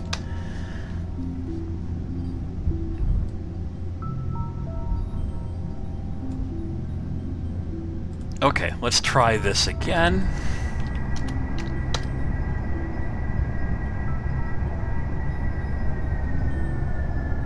Ah!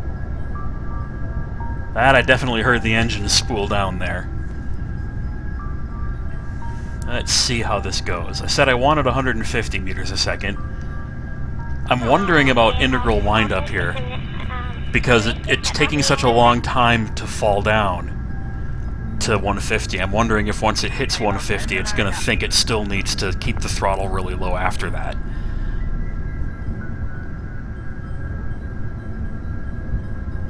I'm wondering how long it'll take it to realize it needs to spool it back up again. I'm a little concerned about that.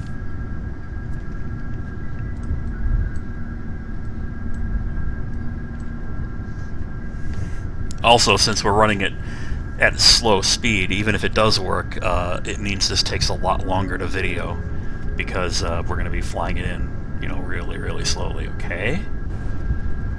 Now it reached below 150, and it is bringing the throttle up a bit. As you can see it right here, too. Okay. Not bad.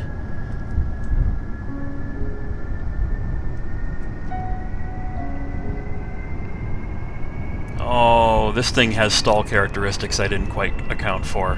Boy, it really is kicking the throttle now as it started to stall there. Alright, now it's bringing the speed up. Is it smart enough to bring it back down quickly? Not quickly enough.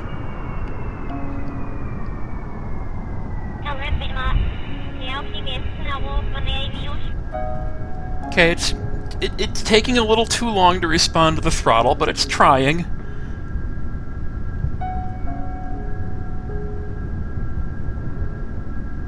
Should probably change those tuning parameters a little bit.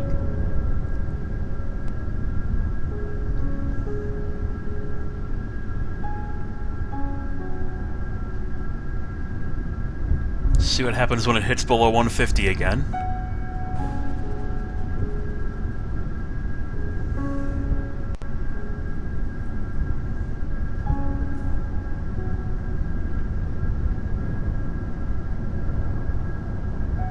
A little fearful that when this thing comes in, it's still going to be wiggle-waggling the throttle too much. Control based on log of throttle. Maybe.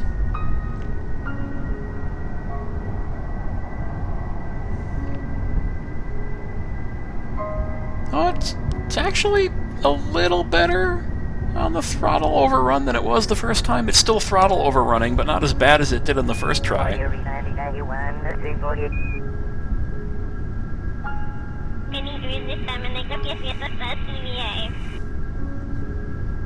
If I can get this thing to successfully land, controlling the throttle itself, I'm going to probably consider that a success for the current stream, by the way. I mean, I can fiddle with it and make it better, but I also am starting to go past 2 hours here. And I want to make sure I keep my videos within a reasonable length for putting on YouTube.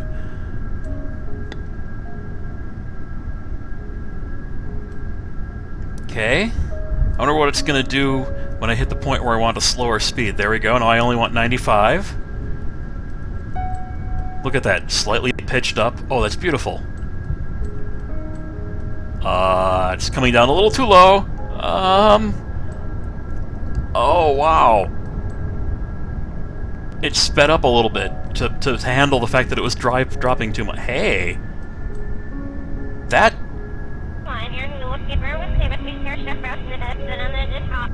That was pretty sweet. I mean, I got a little worried there as it came down below the runway and came back up. But that was pretty smooth. I can probably twiddle the parameters a bit and make it better and better and better, but wow. I'm gonna call that working. For now. I mean, it's still, obviously, we've been talking about some of the problems that it has, and how it's a little bit windy and messy at parts, but that didn't break, didn't screw anything up. It came down a little low on that. I was a little nervous about how it almost seemed to drop below the runway and come back up, but hey, I like it. I'm happy. And I'm probably going to be cutting off the stream pretty soon here, unless anyone has any further questions they'd like to ask, as long as I happen to be online. And I'll wait a few minutes to see if any questions come up. Otherwise, probably done with this for tonight. But I'm really happy that it got that close. I think I should probably set this a little higher yet. That still made me nervous. How close that was.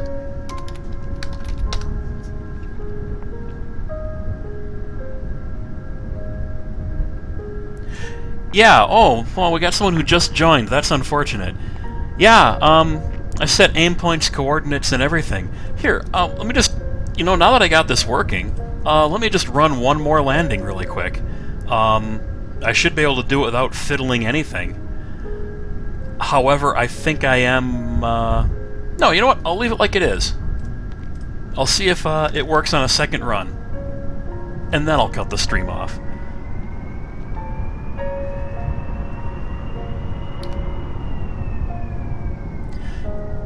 Okay, wait. We will encore it, but let's encore it with a slightly different aircraft. I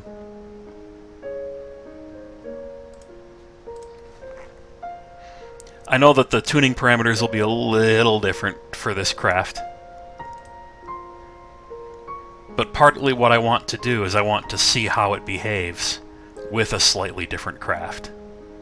And see how badly different it is.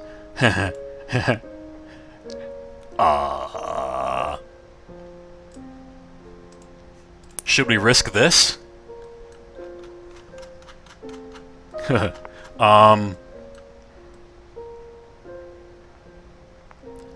I am thinking this is going to be a disaster without me redesigning the PID parameters. This is just... I'm going to go with no on that one. I would have to redesign the parameters for that. Let me do an encore with something slightly less likely to completely destroy. Oh yeah, where I'm planning to upload the script. Gosh, where should I do that? I'll tell you what. If you look at my Twitch channel, there's an area down here where I can create little text box descriptors. And what I will probably do, because I can click this and I can actually type in new ones. What I will probably do is put the reference to where you can find the archive scripts of things in a text box under here. I haven't quite decided yet if I'm going to just put it up on like a Google page or somewhere else yet. So I'll just look for it here. I'll make an announcement in the forums and the Reddit when I finally have it up. But just so everyone knows, look here under the channel for it in the future. Fairly near future, like when I shut this down. Yeah, I'm tempted to try it on one of the big aircraft, but I don't feel 100% confident in that. So let's go back to a different small aircraft, and we'll encore with it landing. Now I should put these parameters in a different file, but for right now, I remember that these were slightly higher, and the rest, I think, was the same. And if I was wrong, oh well, we'll find out the hard way. So yeah, if you did just join, I will do one encore re-landing, and hopefully it works as well as that one did. We'll see. I suppose the other thing I could do with a slightly different vessel is... I think this vessel works at slightly slower speeds than that one did. I hope I'm not wrong about that, otherwise this could go disastrously.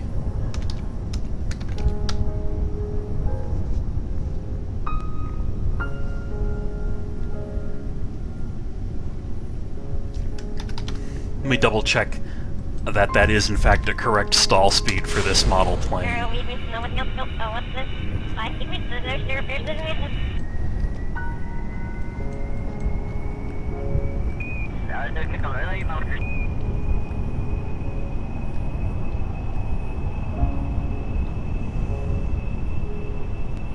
Robbie Took just got here. Well, I'm unfortunately going to close the stream out pretty soon here because we've already been on for a few hours, but it's a script that tries to auto-land the plane. Okay, back off, back off.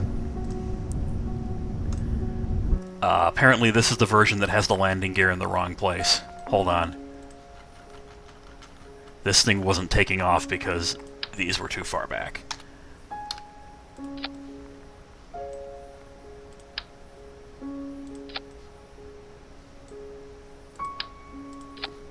There.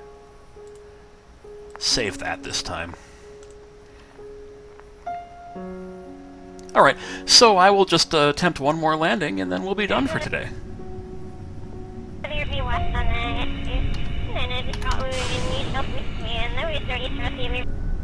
Yeah, Robbie Tuck, I do intend to save a highlight video for this session so that Twitch keeps it around. I may also upload it to YouTube as well.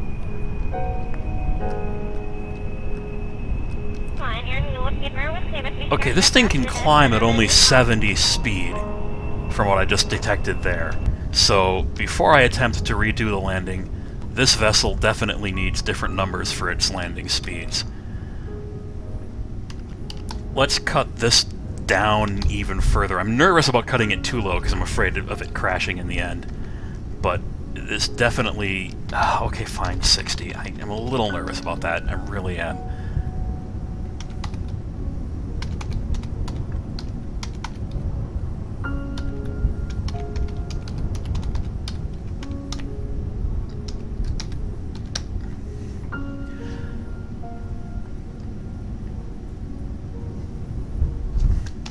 So what I'm doing here, Robbie Tuck, is this is just my profile of the speeds I'd like it to hit at different waypoints along the way as it slows down for landing, and that's slightly different per aircraft.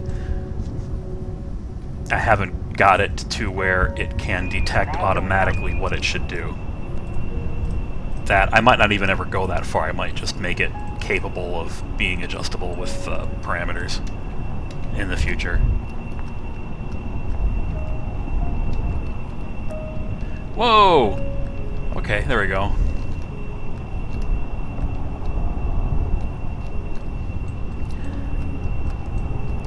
Now I have mine set up with some waypoints that it's going to hit way out here when it comes in for landing. Right now, by the way, I'm still flying it by hand, in case that's not clear. Let me...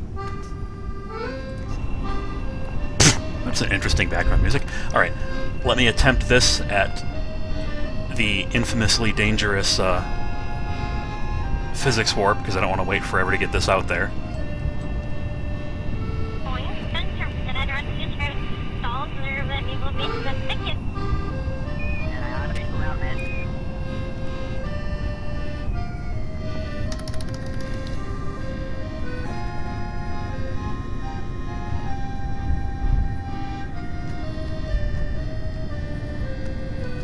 Alright, here we go. Let's test the script. Now, I changed the PID parameters. I might not have put them back where I had them.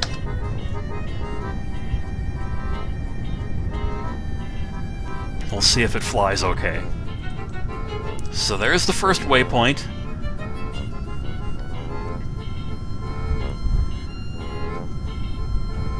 Okay, good.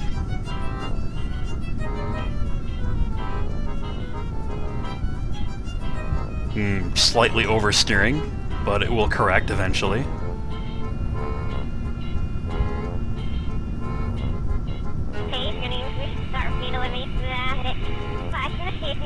And it started to pick up the throttle a bit. Okay.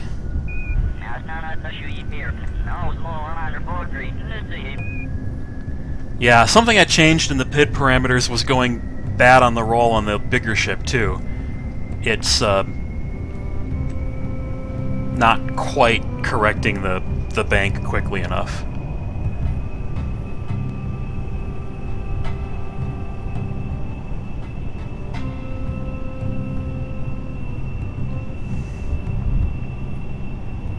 But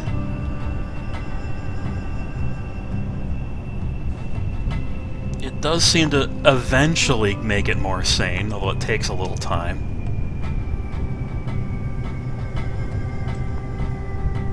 There we go.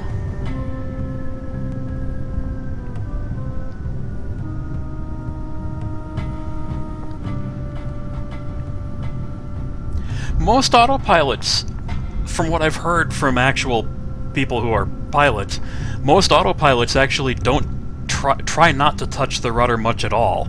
They pretty much try and control everything from aileron rolls alone.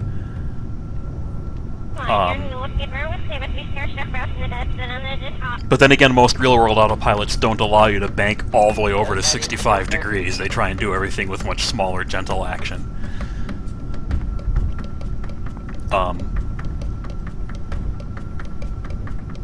I'm wondering if if in the future I implement this idea, I might be able to make this have a smaller threshold for bank so that it does its things more gradually, like a real autopilot would for a plane landing.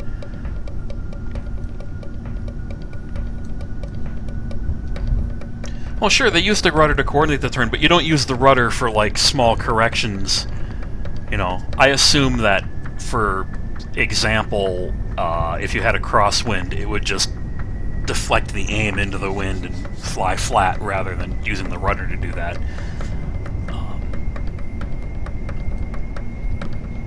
Okay, it seems to be stable now that it finally settled in.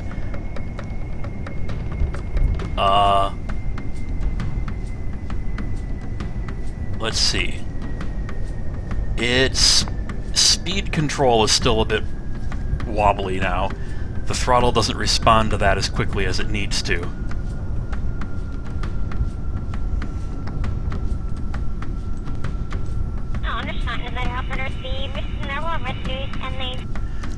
Interestingly, my speed is still too high, even with the throttle sitting at 0. It seems to be that the cut in speed from pulling up tightly actually is doing more work to slow me down than the throttle is.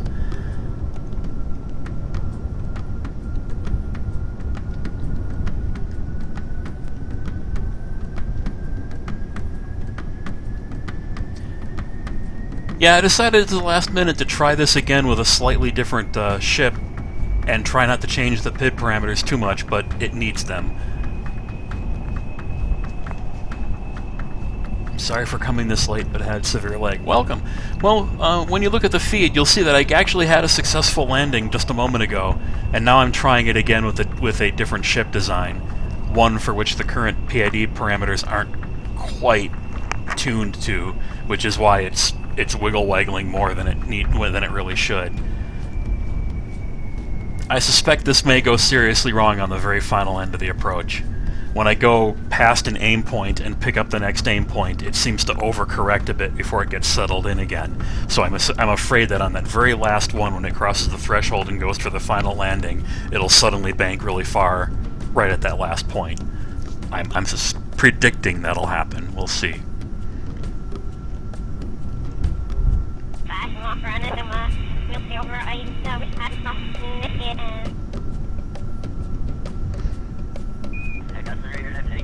Yeah, we'll see.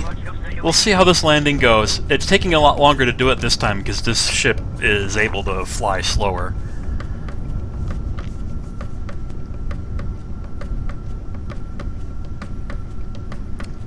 and the throttle control is still also quite a bit delayed if you're watching over here.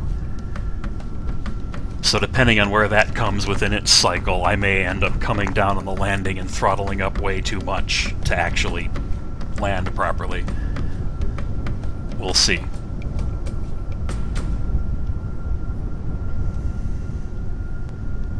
How is this going? It's getting pretty good. What's my angle look like here? I'm slightly nosing up here, so I think I have picked a fairly good speed setting to keep it having to nose up as it descends, rather than having it try to dive, which I definitely don't want it to do. Yeah, I didn't pick the music specifically. I just threw on one of Kevin MacLeod's websites and just let it run with background music, and it seems to have been particularly appropriate at the right times.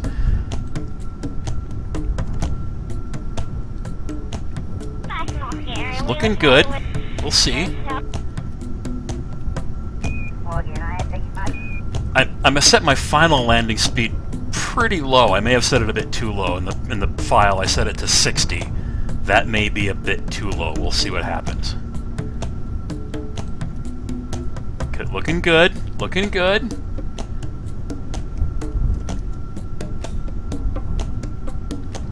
Come on.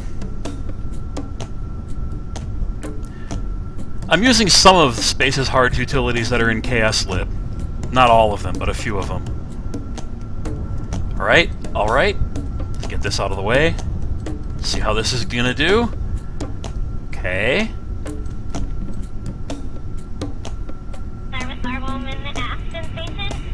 Alright, aim was slightly off. It's gonna go slightly off the runway, but, okay. Nice! So 2 successful landings to end the stream with, on slightly different craft. I mean, that's a little off on the aim, but it's better than most of my manual landings end up being.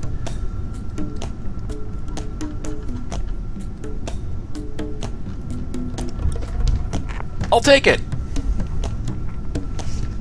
Okay, well thanks to everyone for paying attention. I'm glad this went as well as it did, eventually. Ideas I might have for future things.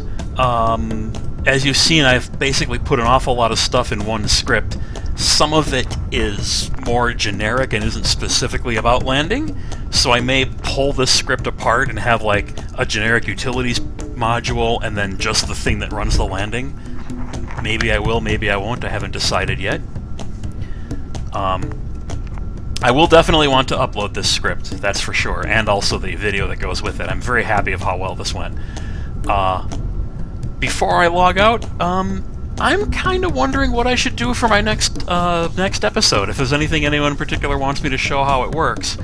I might not continue on with the landing autopilot script. I think this is a pretty good base tutorial on how to get the actual software to run and how to do complicated things with it. If you want a tutorial on how to actually do PID control properly, I'm really not the right person for it. But what other topics do people think might be a really good idea to cover in future episodes of this series? Not necessarily airplane stuff, just anything. The sky's the limit. Have I ever done robotics?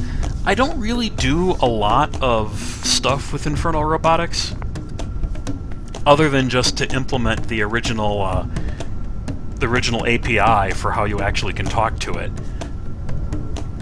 which was just the generic talk to any part module API.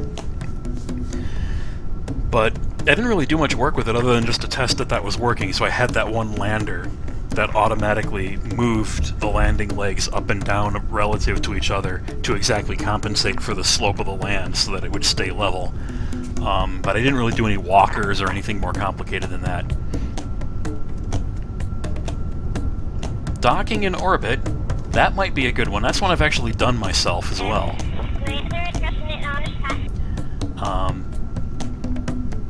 Orbital transfers to other planets, I've done that, I could cover that. The idea of gravity assists, that might be a bit much, because there's really no way to make that one simple. there's no way to make that an easy topic, no matter how hard you try. It's full of constantly shifting math.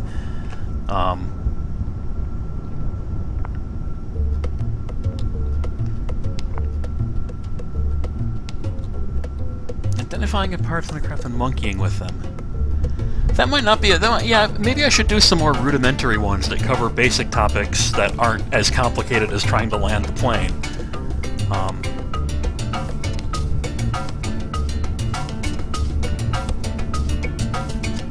But yeah, maybe that would work. I like the idea of trying to do docking, because I've actually done it before. That's not a bad one. Also, if there are other people who have the right software or are willing to download the right software to do broadcasting, there's this thing called OBS, Open Broadcast Software, which is actually completely open sourced and free to use. If any of the other devs would like to have an episode in this channel, I can try and host them. I think there's a way for me to do that in Twitch. So like if, say for example, if HVAC wants to do an episode, or if Space is Hard wants to do an episode in something, we can try to arrange to make that happen in the same channel, if they'd like.